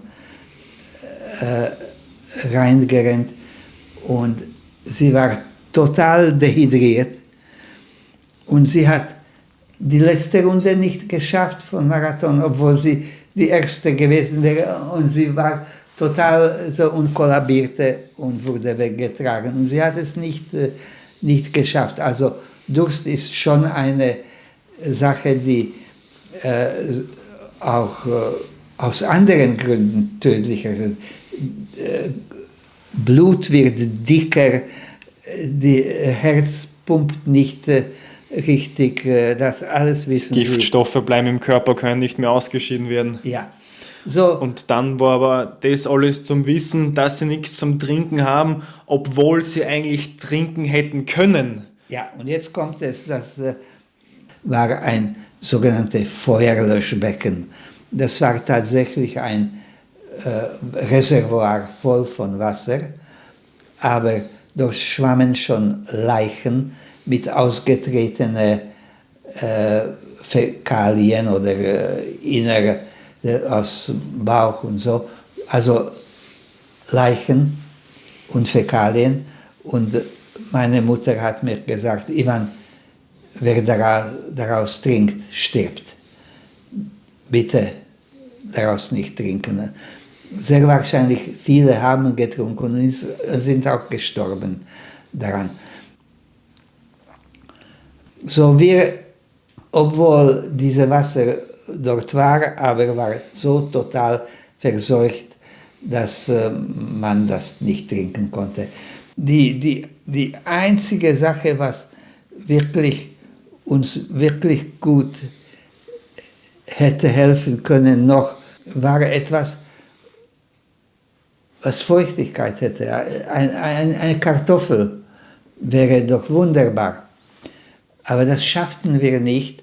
Aber die Leute, die erfolgreich waren, die haben die Kartoffel geschält und diese Schalen, Kartoffelschalen, die konnten wir haben. Und die haben wir angesammelt, teilweise ausgesaugt, die Feuchtigkeit oder auf die Lippen getan. Und das war dann für die war etwas Positives und auch psychologisch. Ich nehme an, dass genauso wie wir auf der Zunge haben Rezeptoren für Essen, ich glaube, dass hier wahrscheinlich sind gewisse Nerven, die gehen in Hirn und wenn das feucht ist, dann auch wenn es fehlt, und es ist eine Pseudo-Angelegenheit, aber es befriedigt so das Gefühl, dass man Feuchtigkeit hat. Und dann schleppte sich die Zeit und wir am Ende konnten fast nicht mehr atmen, also sowieso gehen nicht, nur auf allen Vieren. Und jetzt auf einmal kam eine, nicht Mitteilung, aber Schrei, wir sind befreit. Die Tore haben sich geöffnet.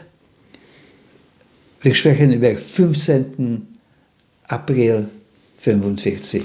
11 Tage nachdem die Deutschen das Lager verlassen haben und sie auf sich alleine waren. Ja, also 11 Tage nachdem die Deutschen verschwunden sind. Und jetzt kam ein Jeep. Ich wusste nur, es war ein Jeep, aber später auf Fotos und so alles habe ich alles identifiziert. Links war ein britischer Soldat, ein Chauffeur, rechts war ein Kameramann, hinter dem Chauffeur war ein hochstehender britischer Offizier und rechts neben ihm saß der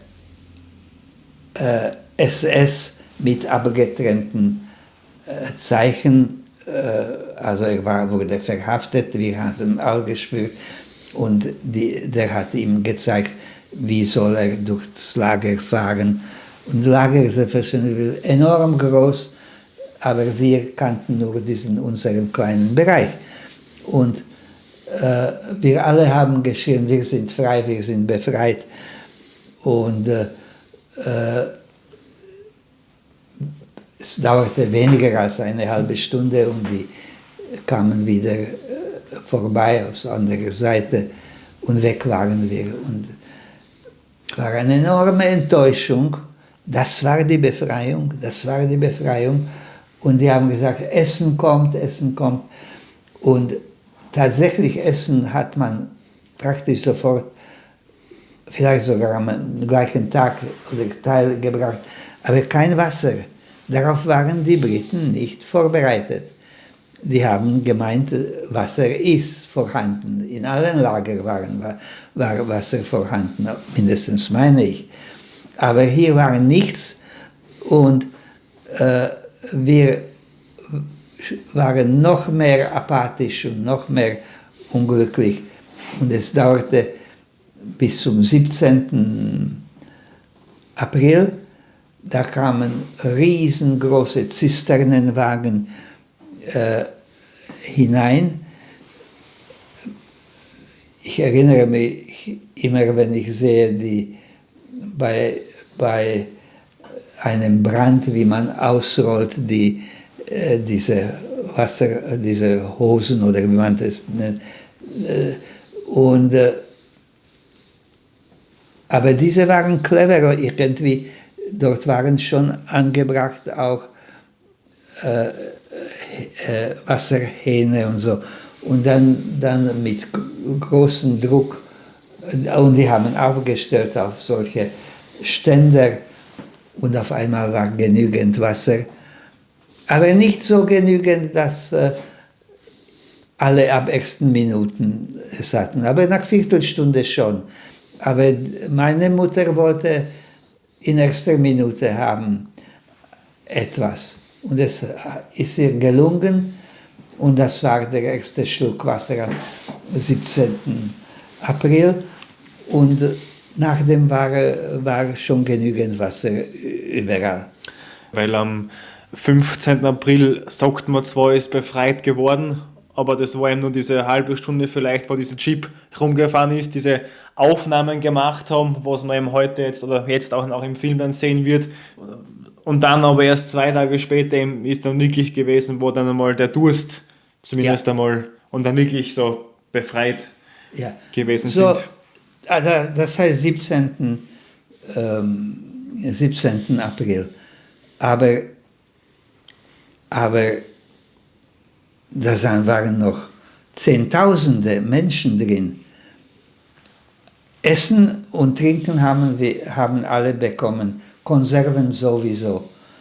Konserven war problematisch, nur dass die waren zu schwach zu öffnen, aber da kamen die Briten und die Stärkeren.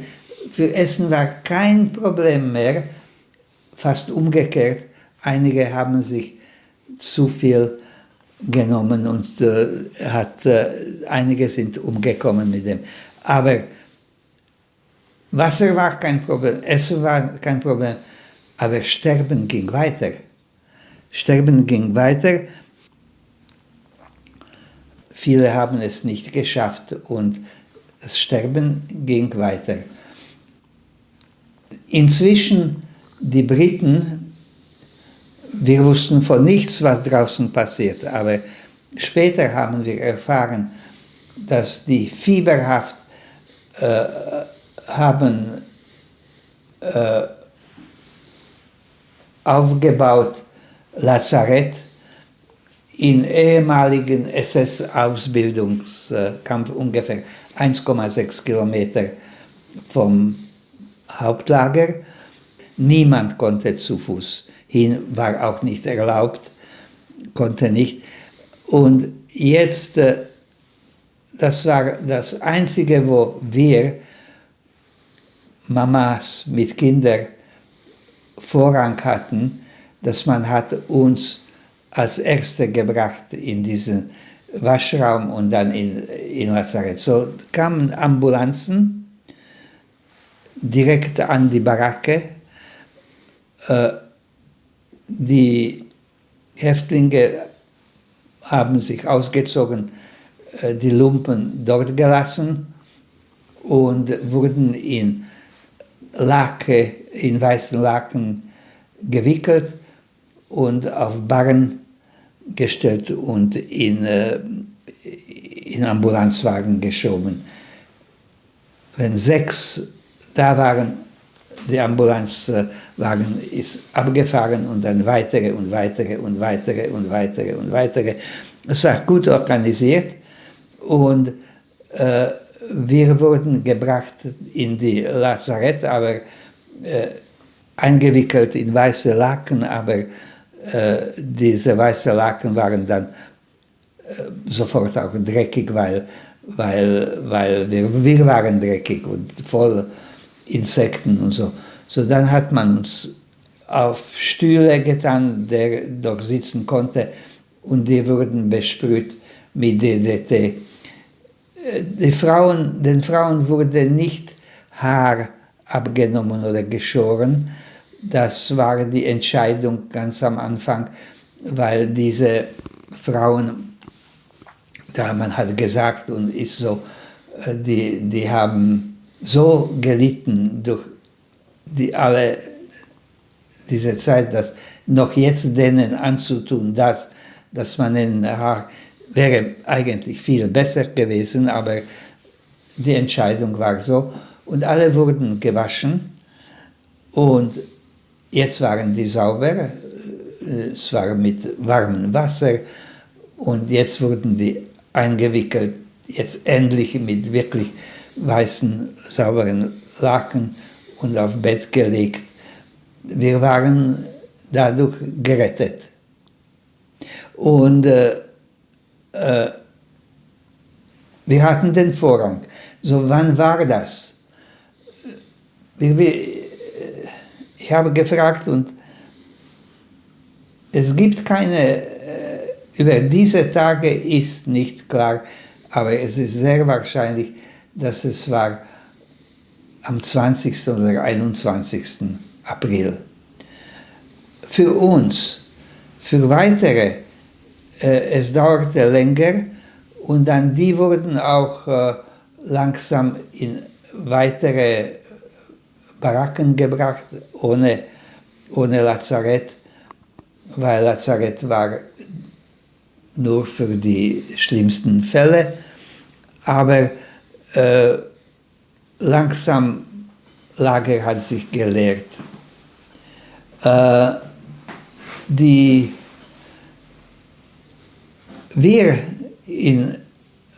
waren sehr krank.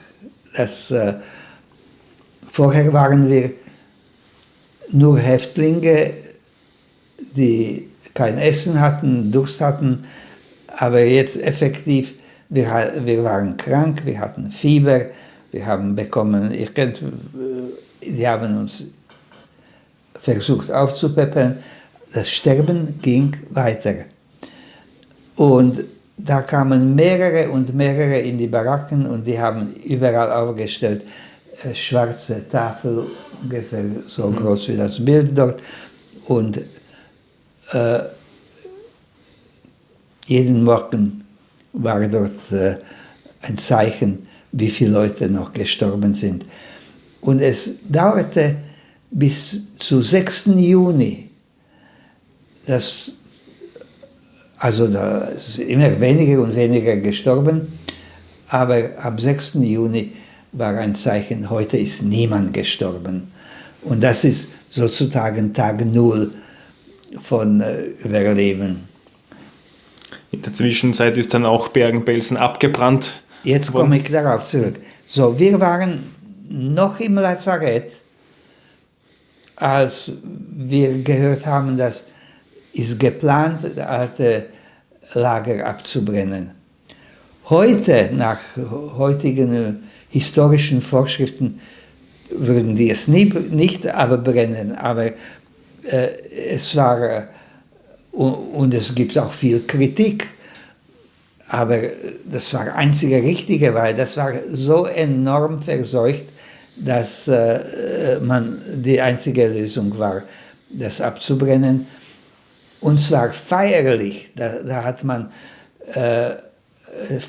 solche Feuerwerfer eingesetzt und die britische Flagge gehissen und ausgestrahlt Songs und so. Davon wussten wir nichts. Wir waren zu krank und zu weit weg, wussten wir nichts. So, wir haben uns erholt. Lager war enorm komplex. Die Komplexität von dem, das waren russische Prisoners of War und so, und Italiener, ungarische Soldaten. Das davon damals wussten wir nicht. Später, nach 50 Jahren, haben wir sehr viel erfahren, sehr gierig wollten wir alles wissen, aber hier ging es nur um das, dass wir gesund werden sollen. Und die Rückfuhr in die Heimat, die war nicht vorgeschrieben, überhaupt war nicht vorgeschrieben, ob jemand will zurück. Es gab Leute, viele, die nicht zurück wollten. Und es waren auch andere Möglichkeiten. Man hat uns angeboten, nach Schweden. Weil sie gut zeichnen konnten. Weil ich gut zeichnen konnte und die meinten, die würden mich das ausbilden.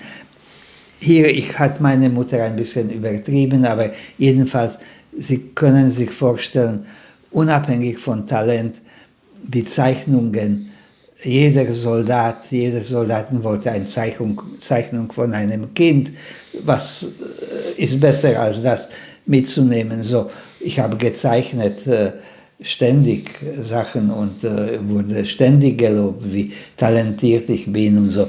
Das ist halt so, meine Mutter hat es auch ein bisschen aus ihrer Sicht gesehen und geschildert.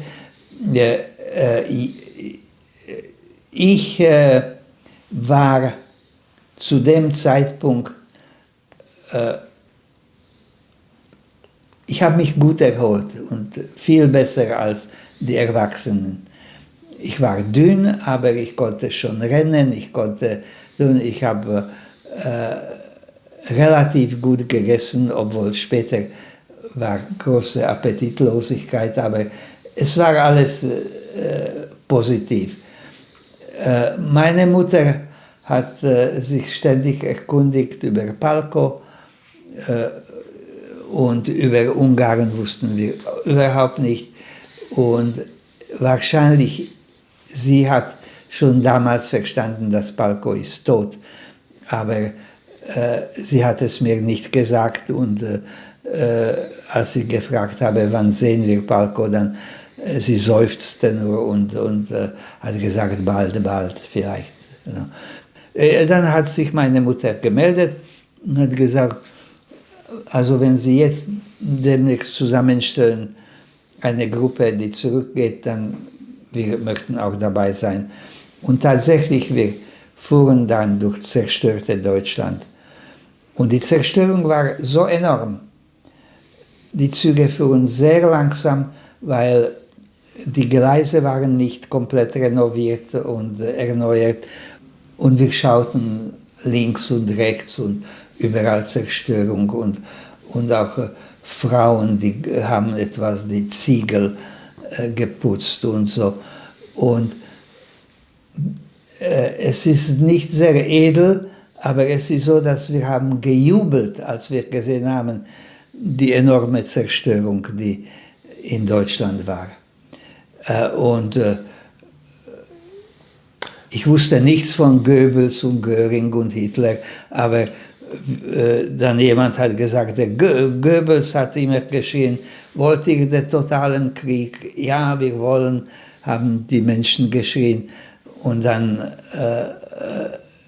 die Insassen von diesen Rückreisen, ja, ihr wolltet totalen Krieg, jetzt habt ihr gehabt.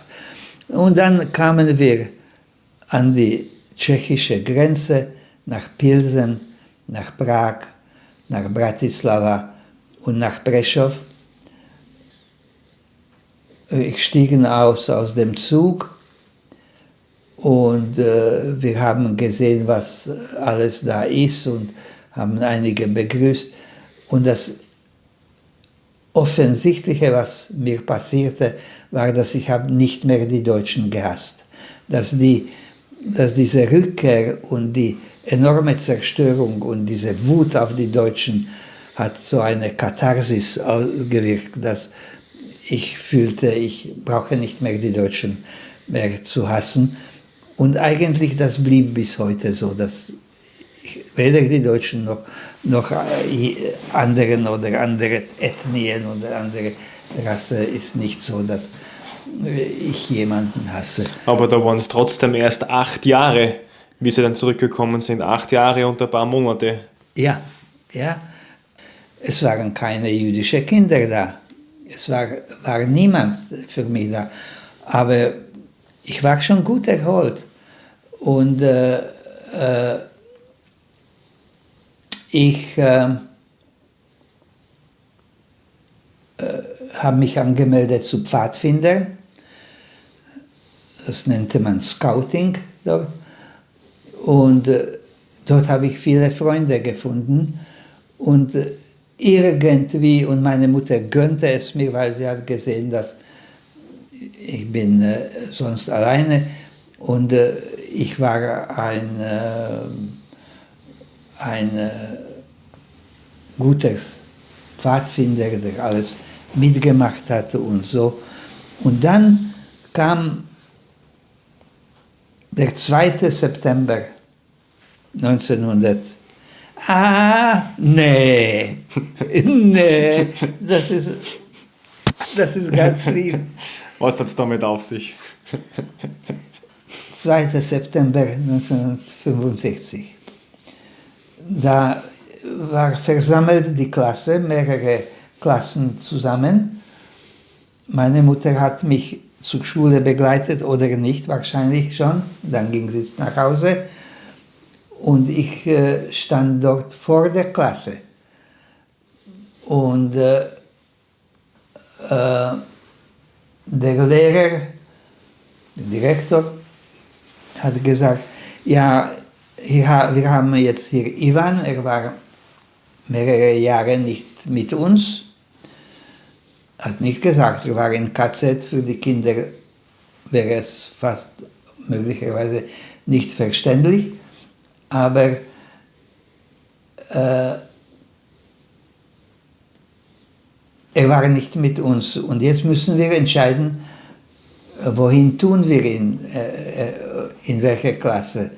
So, Ivan, schreib bitte deinen Namen. Und dann ging zur Wandtafel und ich habe es schön geschrieben, meinen Namen. wahrscheinlich war der Lehrer zufrieden.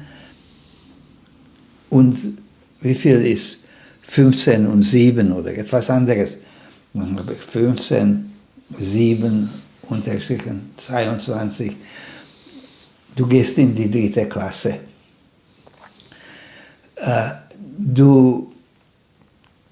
Ich war enorm erleichtert.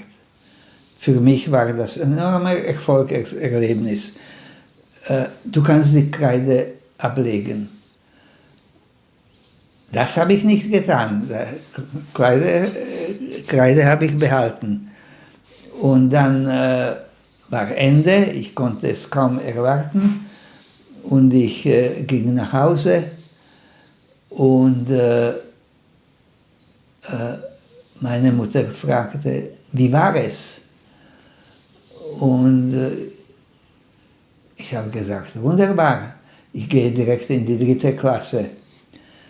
Und meine Mutter hat mir gratuliert, ich wusste es, du konntest schreiben, lesen, rechnen, das ist gut so. So, jetzt kannst du die Kreide ablegen und dann essen wir und gerne schlafen. Und ich wollte nicht die Kreide ablegen. So, ich habe wahrscheinlich mit linker Hand gegessen oder ich weiß nicht was. Und dann jetzt waschlich und geschlafen. Und ich bin mit der Kreide schlafen gegangen. Ja? Für mich war es wichtig. Die Kreide war viereckig, nicht rund. Und es machte Dreck, ein bisschen nicht Dreck, aber Abreib, nicht viel mehr. So, ich hatte dreckige Hände, dreckige weiße, bin eingeschlafen mit dem. Das war, aber das ist von Ihnen sehr, sehr aufmerksam. Wirklich, das schätze ich sehr. Das ist etwas. Kreide ist ein Symbol des Erfolgs geworden für Sie, Ja. auch später dann, wenn wir jetzt dann auch gleich zu Ihrer beruflichen Karriere gekommen, die Sie ja grundsätzlich immer ein bisschen abgetrennt haben Sie dann gesagt, beruflich Immunologe, Schicksal, Holocaust-Überlebender. So ist es. So ist es. Und ist sehr interessant, dass 60er, 70er Jahre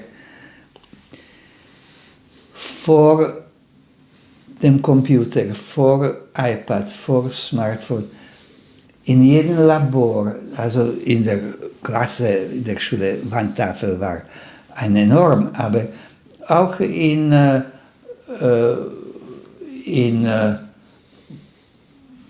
den Büros, in meinem Büro, im Büro von dem Direktor und überall waren Wandtafeln und ich habe enorm gerne geschrieben mit Hand, viel lieber als mit dem Computer.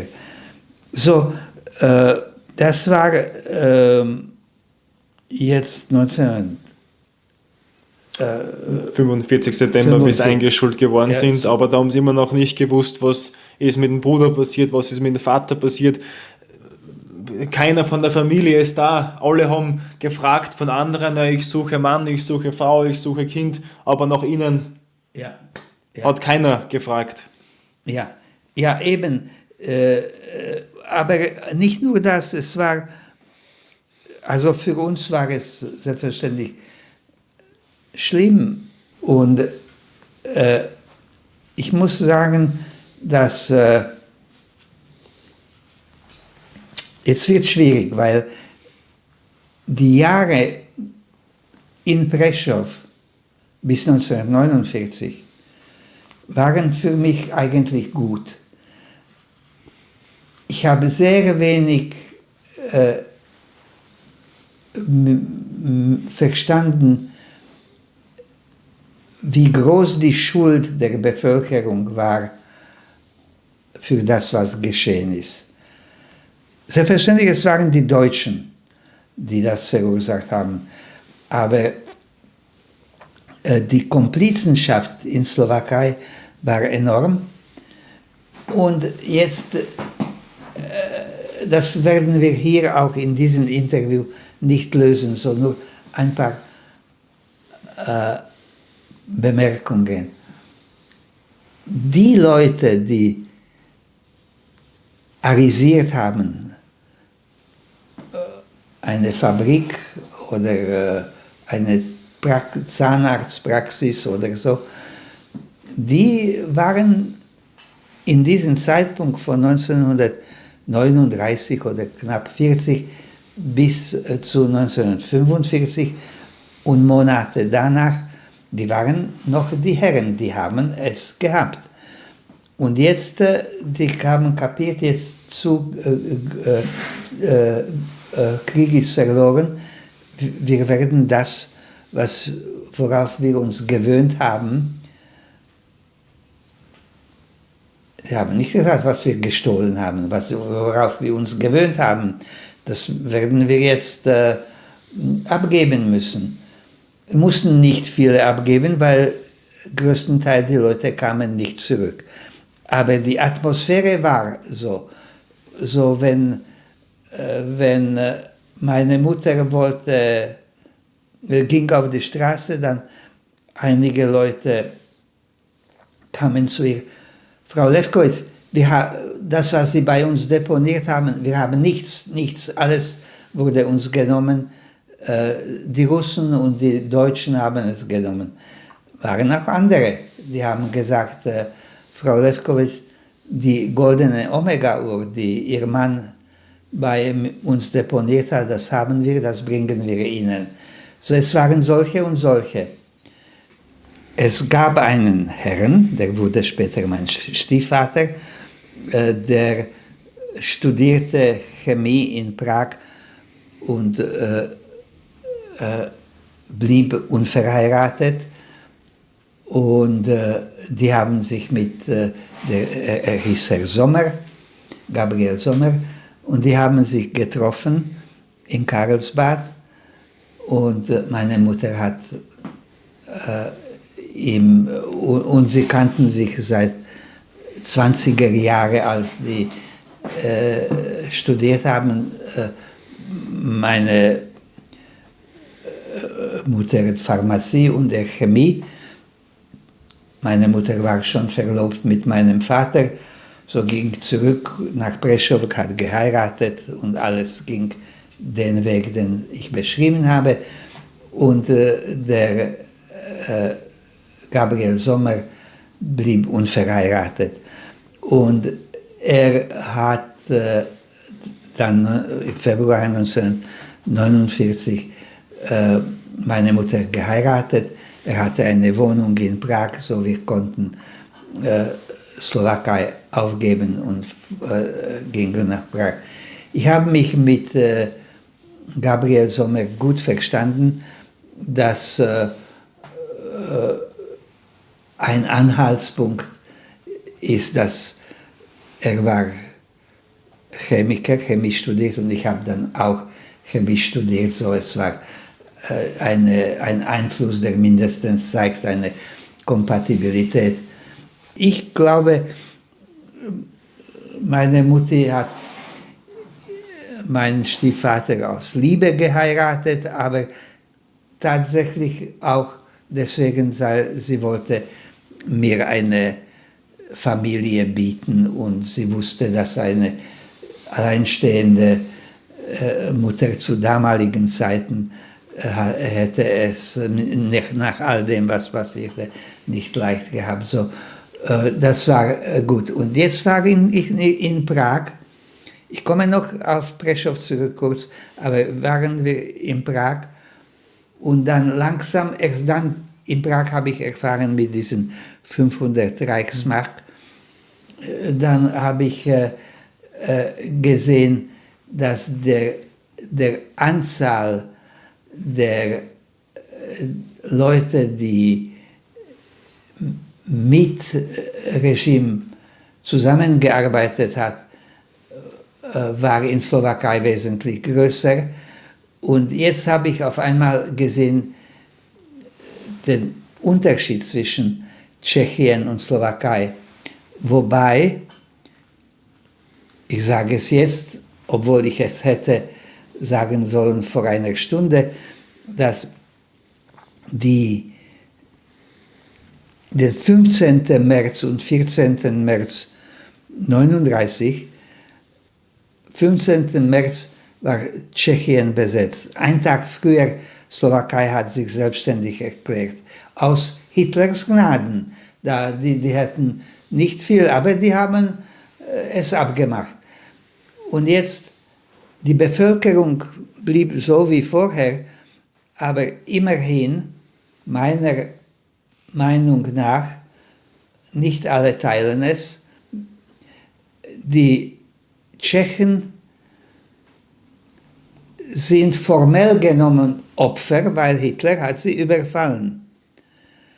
Aber die Slowakei, dadurch, dass sie sich selbstständig erklärt hat und sofort nürnbergische Gesetze freiwillig übernommen und sofort hat angefangen mit Deportationen, sie sind die Täter. Nicht so große Täter wie die Deutschen, aber die haben sich Schuld aufgeladen. Oder anders gesagt, die Tschechen für vieles tragen Verantwortung, aber die Slowaken für viele haben Schuld auf sich geladen. Und diese Sache habe ich mehr und mehr gesehen. Die wobei sehr viele Slowaken haben enorm geholfen während der Nazizeit. Und wenn sie jetzt studieren, ich tue es nicht, aber ich höre, in Yad Vashem gibt es diese Vereinigung oder die Leute werden genannt Gerechten unter der Völker. Keine andere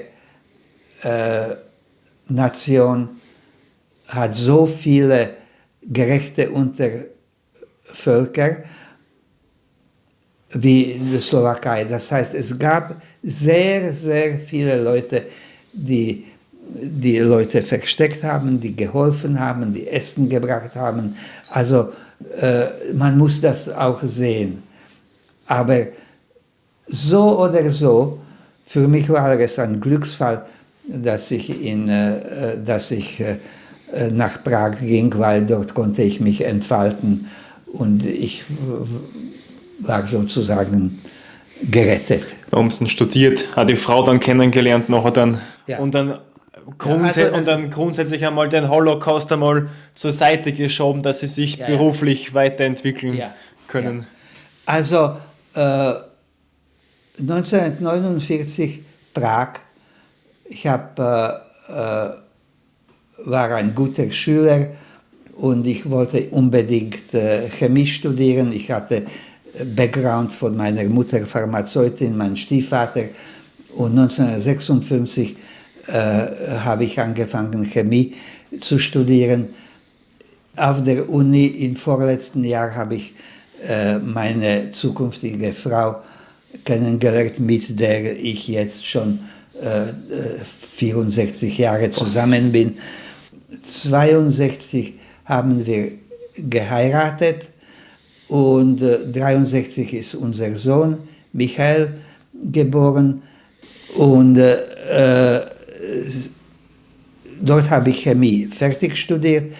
Mit großen Schwierigkeiten kam ich auf die Akademie, weil ich war aus Bourgeois-Familie, so war Bedenken, ob ich nicht erst mich mit sozialistischen Background auseinandersetzen wollte. Kurz und gut, ich kam auf die Akademie und von dort habe ich mich beworben auf einen Studiumaufenthalt in einem internationalen Labor für Genetik und Biophysik. Diesen habe ich gewonnen. Für Akademie war es prestigereich. So, die ließen mich gehen mit großen Schwierigkeiten, auch mit meiner Frau und mit meinem Sohn. von dort zuerst meine Frau, die war überglücklich, in Neapel zu sein, aber sie meinte nicht, dass sie emigrieren will. Aber dann hat sie ihre Einstellung geändert und dann sie hat eigentlich mir gesagt, hör mal, vielleicht sollten wir emigrieren. Und dann habe ich besorgt dann habe ich ein Angebot bekommen aus Amerika, aus Madison, Wisconsin. Und dann war kurz danach, Neapel war zu Ende. In Frankfurt haben wir abgewartet, abwarten wollen, bis wir bekommen einen Green Card für Amerika. Inzwischen der Direktor von dem Institut, wo ich provisorisch nur gearbeitet habe, war Nils Jerne, der zukünftige Nobelpreisträger und mein Mentor in Zukunft. Und er hat mir dann angeboten, dass ich mit ihm nach Basel komme. Das haben wir getan.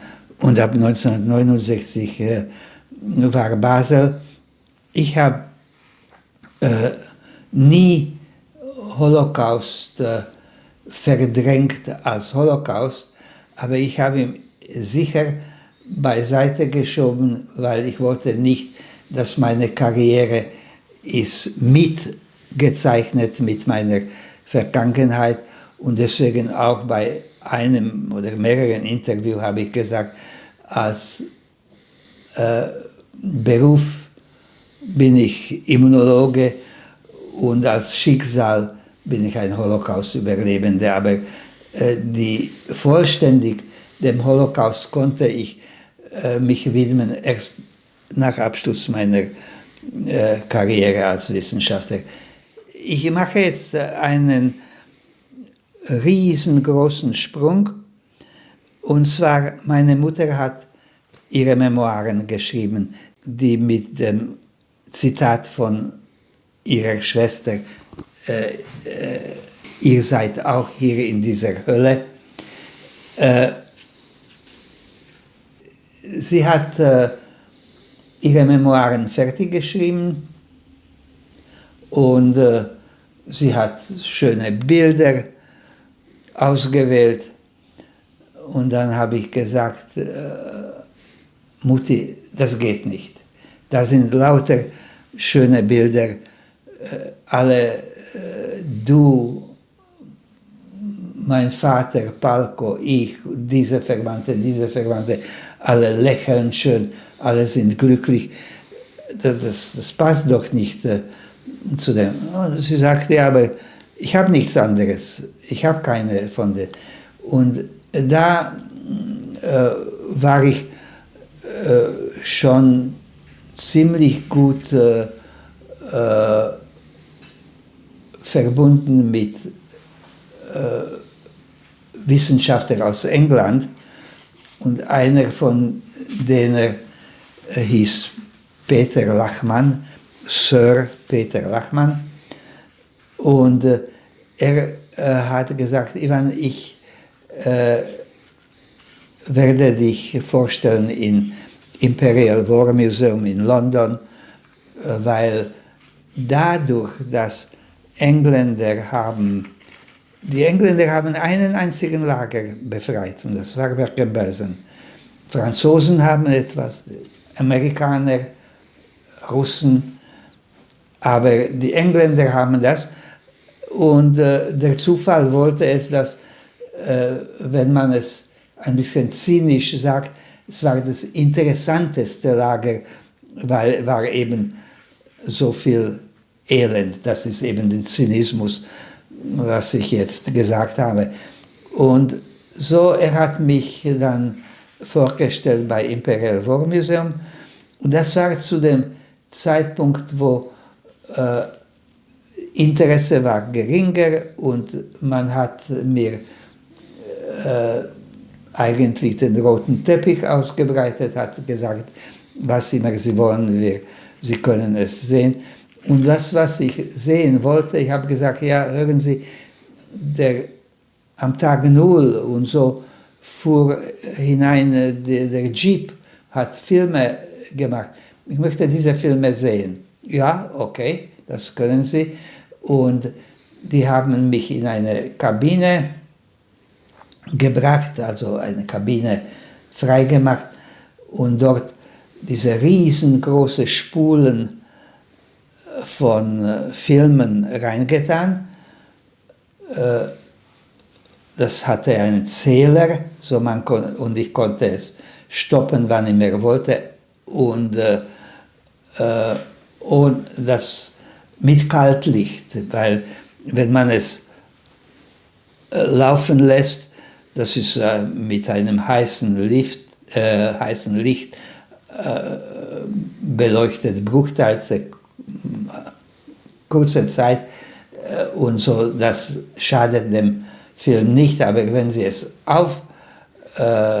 stoppen, dann brennt es ein Loch hinein in den Film. So, deswegen war es mit sogenanntem Kaltlicht, das heißt, es projiziert nicht auf die Wand, aber es projiziert auf etwas und dann konnte ich auswählen, was ich sehen wollte. Und so habe ich das Ganze gesehen und jetzt möchte ich hier bei ein paar Sachen stehen bleiben und beschreiben. Eine wäre die Abbrennung von Lager, und zwar es war ungefähr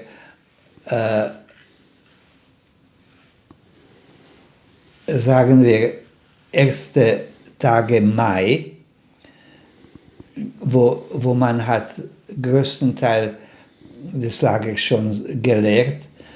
Und übrigens die Ambulanzwagen, die uns geführt haben und auch für andere Autos, die Wege und die Straßen wurden mit Sägemehl wurde raufgetan, damit man nicht aufwirbelt den Dreck. Und dann am Abend das Sägemehl wurde beiseite getan, dann später mitverbrannt bei Abbrennung von Lager. Aber Grund war, dass man sollte so wenig wie möglich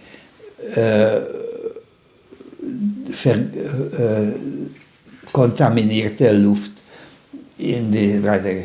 Und dann war das Abbrennen von Lager, das war fast wie ein Volksfest, waren viele Häftlinge dort, und zwar die Häftlinge, denen es gut ging. Und diese Häftlinge haben gejubelt und die haben gefeiert, und das war so, wie Sie mir die Kreide gesehen haben, als Sinnbild des Erfolgs. Das Abbrennen von Lager war Sinnbild für Vertreibung des Bösen. Ne? So, das war zu sehen in diesen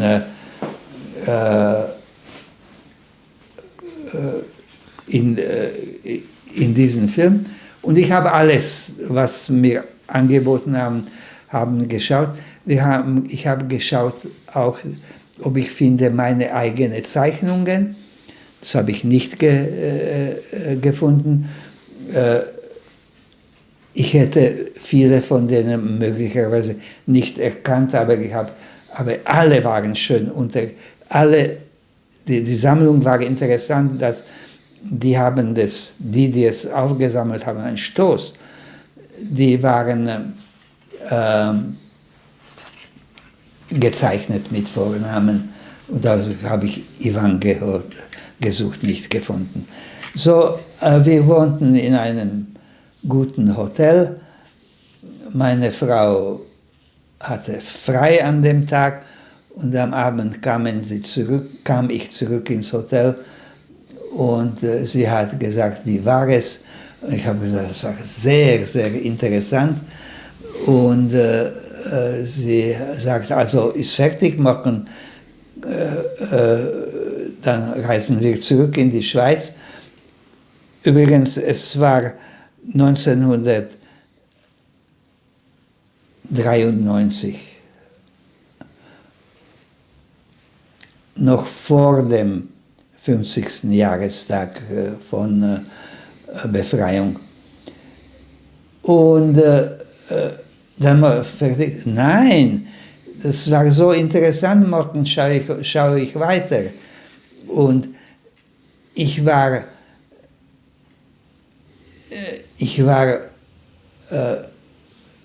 süchtig, das alles mir anzuschauen, weil letztendlich fühlte ich, speziell habe ich geschaut, diese Aufnahmen von Jeep, weil auf einmal diese Sucht sozusagen bestand daran, dass auf einmal ich fühlte mich als Befreier, weil der Kameramann schwenkte die Kamera links und rechts und jetzt ich saß dort und ich war schon, weiß nicht wie alt, 35 oder so, aber für mich war es eine sehr positive Sache. Ich konnte wählen die Bilder, die haben mir alles auch geschickt und damit habe ich auch Rechte gehabt, diese zu veröffentlichen. Und das war dieser Besuch in London, im Imperial War Museum. Und jetzt noch... Also die Memoiren von der Mutter, wie dann immer das... Ja, so dann hatten wir Bilder für die Memoiren für meine Mutter. Diese Bilder sind interessant und dort ist ein Bild von großem Interesse und zwar, da sind die Bilder von den Massengräbern. Ja, also das hier. Also, wenn ich dieses Bild hier zeige bei meinen Vorträgen und dann meistens zeige ich noch als Pendant zu dem Bild hier, zeige ich das Gleiche zugeschüttet 50 Jahre später. Und dann dort steht, hier liegen 1000 Tote. Und dann zeige ich es und dann gehe ich wieder zurück auf dieses Bild. Und dann sage ich den Kindern, so, das ist Holocaust. Aber wenn es einmal zugeschüttet ist, mit Anschrift, das ist nur ein Symbol von Holocaust, es ist kein Holocaust mehr, es ist ein friedlicher Park daraus geworden. Aber diese Sache hier, da habe ich auch gesehen in Film, im Imperial War Museum, wie die Bürgermeister und einige von lokaler Bedeutung, die mussten antraben zu dem und mussten es sich anschauen.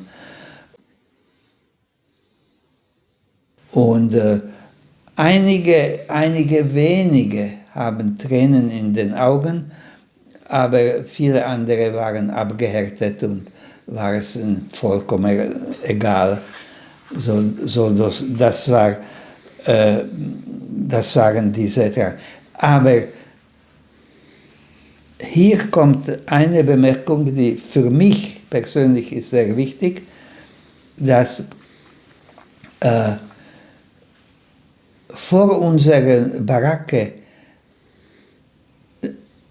Also wir haben das hier nicht gesehen, offen. Wir waren schon in Lazareth. Wir haben gesehen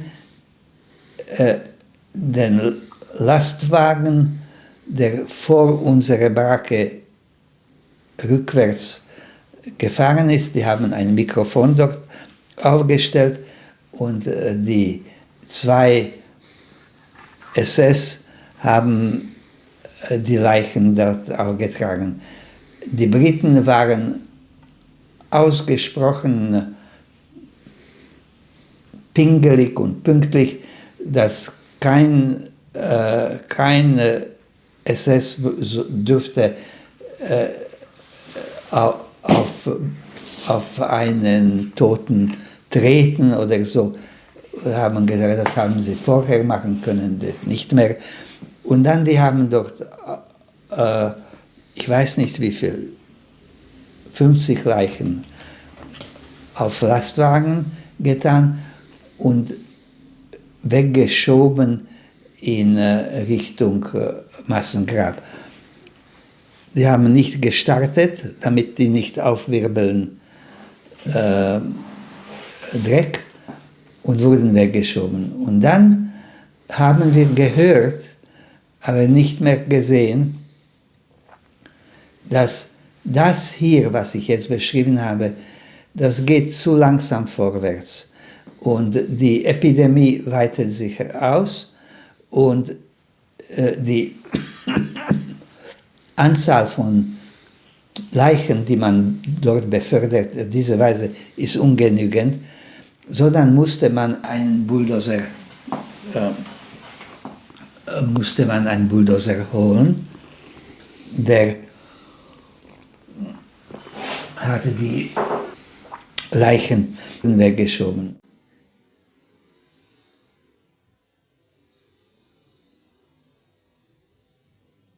Es war nach dem Holocaust-Ende, nach dem Ende vom Zweiten Weltkrieg, haben sie gesagt, da war keiner hat sich interessiert für die Geschichte, im Gegenteil. Bis dann eben unter anderem dann... Ja. Also sofort nach dem Holocaust, wir blieben stumm, meine Mutter und ich. War erstens kein Interesse und zweitens, wir redeten nicht über gleiche Sache. Wenn meine Mutter gesagt hat, ich nicht, aber meine Mutter gesagt hat,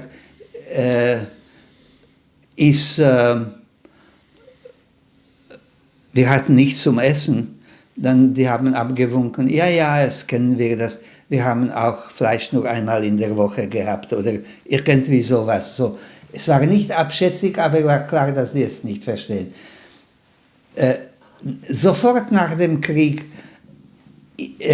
Israel war auch, also nach der Gründung von Israel, die waren nicht interessiert an Holocaust-Überlebenden. Das sind Schwächlinge, die haben sich umbringen lassen.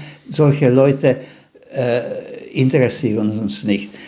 Und erst als man Eichmann gefangen genommen hat und Tag für Tag für Tag wurde berichtet in Israel und in Europa darüber, dann hat man gesehen, aha, das ist Holocaust, jetzt verstehen wir das.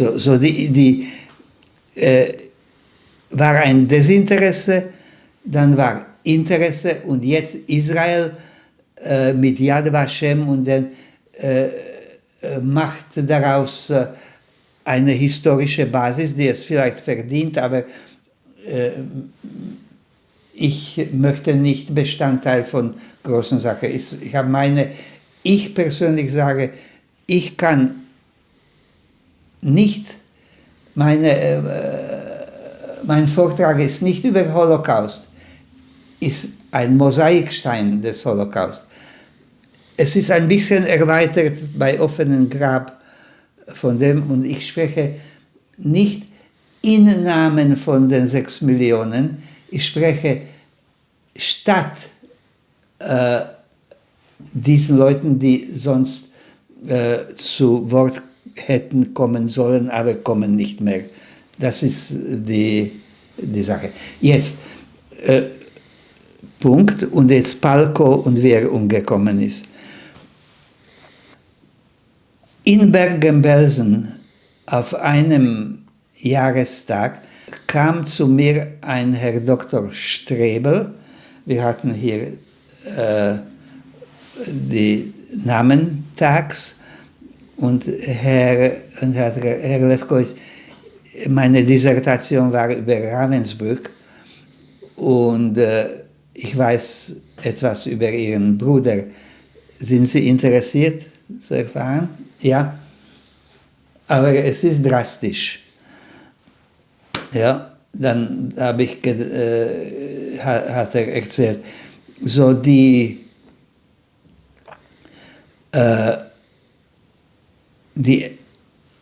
SS haben sich entschlossen, dass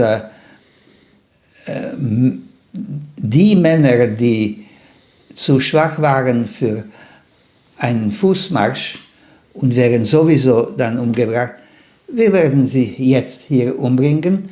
Und zwar, die hatten Zyklon B, möglicherweise, bin nicht sicher, denn Zyklon B kam möglicherweise mit unserem Transport von Auschwitz, weil in Auschwitz wurde dann abgestellt, die Vergasung, und die wollten Zyklon B weghaben.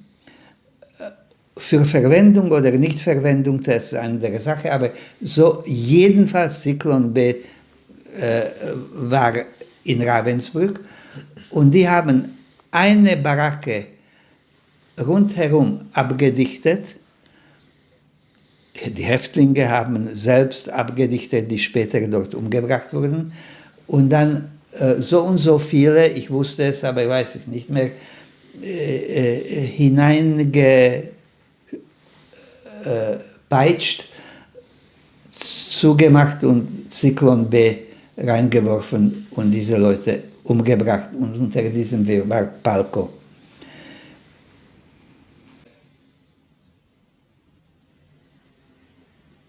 Ich meine, wenn man ihn in Auschwitz umgebracht hätte, wäre es gnädiger als das, was passierte in Ravensbrück. Hauptsächlich deswegen, weil diese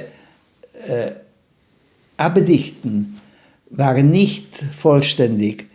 Und das, was Gott sei Dank in Auschwitz in 20 Minuten erledigt war, hier die Leute quälten sich stundenlang und wurden umgebracht. So starb mein Bruder. Was für Take-Home-Lesson von dem Ganzen? Ich habe keine Take-Home-Lesson, ich warne nur die Leute, die junge Generation, dass das Einzige, was ich für innere Gesundheit, psychische Gesundheit ist, man soll nichts aufbauen auf Vorurteilen und auf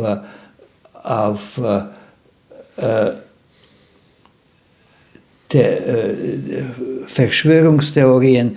Also die Verschwörungstheorien, wenn man macht ein paar Punkte, die irgendwie zusammenhängen und aus dem baut man etwas auf, da bin ich fassungslos.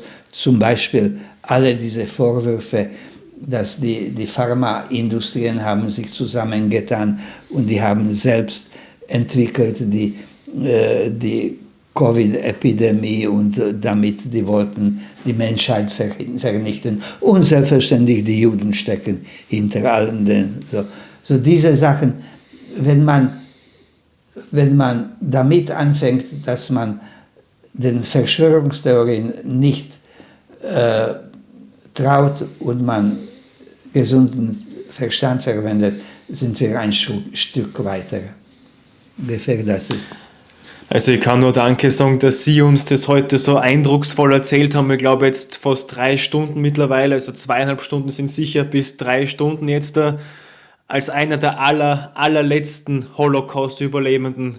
Sie sind einer von einer Handvoll. In Österreich gibt es noch eine Handvoll, in Schweiz glaube ich 2, 3 noch oder so. warum ist es für Sie, je älter Sie vielleicht geworden sind, wichtig geworden, dass Sie an Schulen berichten, dass Sie jetzt in den Vatikan waren? Warum ist es für Sie auch wichtig, dass Sie uns das heute so erzählt haben? Ja, also ich glaube, es ist so wie bei einer Theatervorstellung. Theatervorstellung ist gut wegen direkten Kontakt mit Publikum. Aber man weiß, dass man nur begrenzte Anzahl Leute erreicht mit diesem direkten Kontakt. So deswegen, ich habe gesucht, dass man soll finden eine Hebelwirkung, eine Leverage. Und die findet man auf zwei Weise. Erstens durch Besuch von Klassen, weil diese Klassen sind, die dann weitererzählen. Und dann Leute wie Sie, die es durch einen Film, durch YouTube, es weitertragen. Sehr oft mit Schulbesuchen, ich weiß nicht, was für einen Eindruck es macht. Aber neulich war es so, dass bekomme ich einen Brief von einer Mami und sagt, ja, meine Tochter hat mir das und das erzählt und sie waren in St. Gallen und haben es dort schon erzählt. Aber wissen Sie, ich habe auch eine zweite Tochter und die ist in einem anderen Gymnasium. Wären Sie bereit, dort zu sehen? So, wenn ich sehe, dass es hat so einen Eindruck, dass noch innerhalb Familie ist und die wollen noch, dann es lohnt sich. Und ungefähr das ist. Nur, ich bin so wie Unterschied zwischen Theater und Film, dass ich bin der macht eine von den letzten Vorstellungen im Theater und Sie sind die es weitertragen in Form von einem Film. Das ist es. Weil es ist ja trotzdem, als Kind, wenn man das so miterlebt und dann erzählen sie das immer und immer wieder, das ist ja nicht nur jetzt körperlich eine Anstrengung, aber auch geistig, das alles immer und immer wieder zu tragen und vielleicht die Ungewissheit, ob das weitergetragen wird oder nicht. Wenn man jetzt die Entwicklungen anschaut, generell überall auf der Welt, dass es wieder Antisemitismus wieder steigt, generell Kriege wieder steigen. Ja. Wie geht es Ihnen da so, wenn Sie das so verfolgen? Ja, also ich kann mich dazu nicht äußern, schon deswegen, weil für mich Antisemitismus von damals, wo es enorm gefährlich war, tödlich, ist doch etwas anderes, als wenn hier auf der Uni kann gefährlich werden, aber gefährlich lokal. Die Ausbreitung, da bin ich überfragt, da weiß ich nicht. Aber jedenfalls Antisemitismus hier in der Schweiz, ich habe nichts erlebt. Ich habe einmal einen Hassbrief bekommen oder sowas. Aber deswegen, von mir können Sie keine Vision haben, wie man etwas bekämpft, weil ich muss schon sagen, nach all dem ist für mich auch weniger wichtig. Ist nicht so gut, was ich sage, aber so ist es. Was ist wichtig für Sie? Was ist wichtig im Leben? Ja, also für mich im Rest von dem, was mich übrig bleibt, ist, dass ich hoffe, dass sich die Welt beruhigt und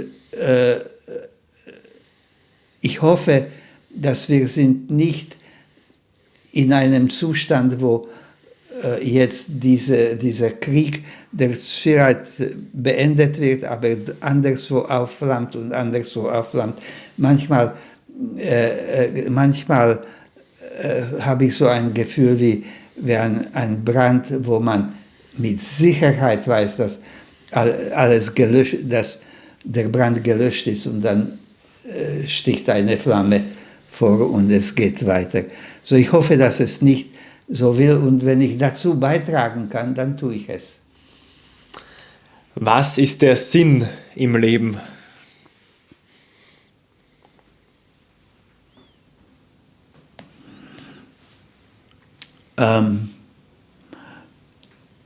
Zu garantieren, dass die nächsten Generationen auch funktionieren und dass es weitergeht. Das, was man in Biologie nennt Selfish DNA, so wir sind auch, sollen gut darauf achten, dass unsere Spezies nicht erlöscht wird. Es wird kompliziert. Ich weiß nicht, wahrscheinlich wissen Sie wenig über die Theorie von Gaia. Das ist diese Erdkugel, die selbst Leben ist und die wehrt sich von allen diesen Angriffen als Organismus. Erdkugel als Organismus und wird sich nicht von bösen Menschen unterdrücken lassen. Aber das geht zu weit. Und in einem letzten Satz, welche Botschaft geben Sie uns mit auf den Weg? Ich wünsche Ihnen, dass Sie nicht nur die 100-Jährige oder die alten Menschen physisch begleiten, aber dass Sie ihre Güte diesen Menschen auch weitergeben und damit diese Menschen mit ihnen zufrieden sind und Sie mit diesen Menschen. Danke, das war jetzt für uns wirklich toll. Haben Sie irgendwas für die Zuschauer allgemein, irgendeine Botschaft, also so für die Zuseher, die was das sehen? Ja, also ich glaube, hier müssen wir stoppen und sagen, dass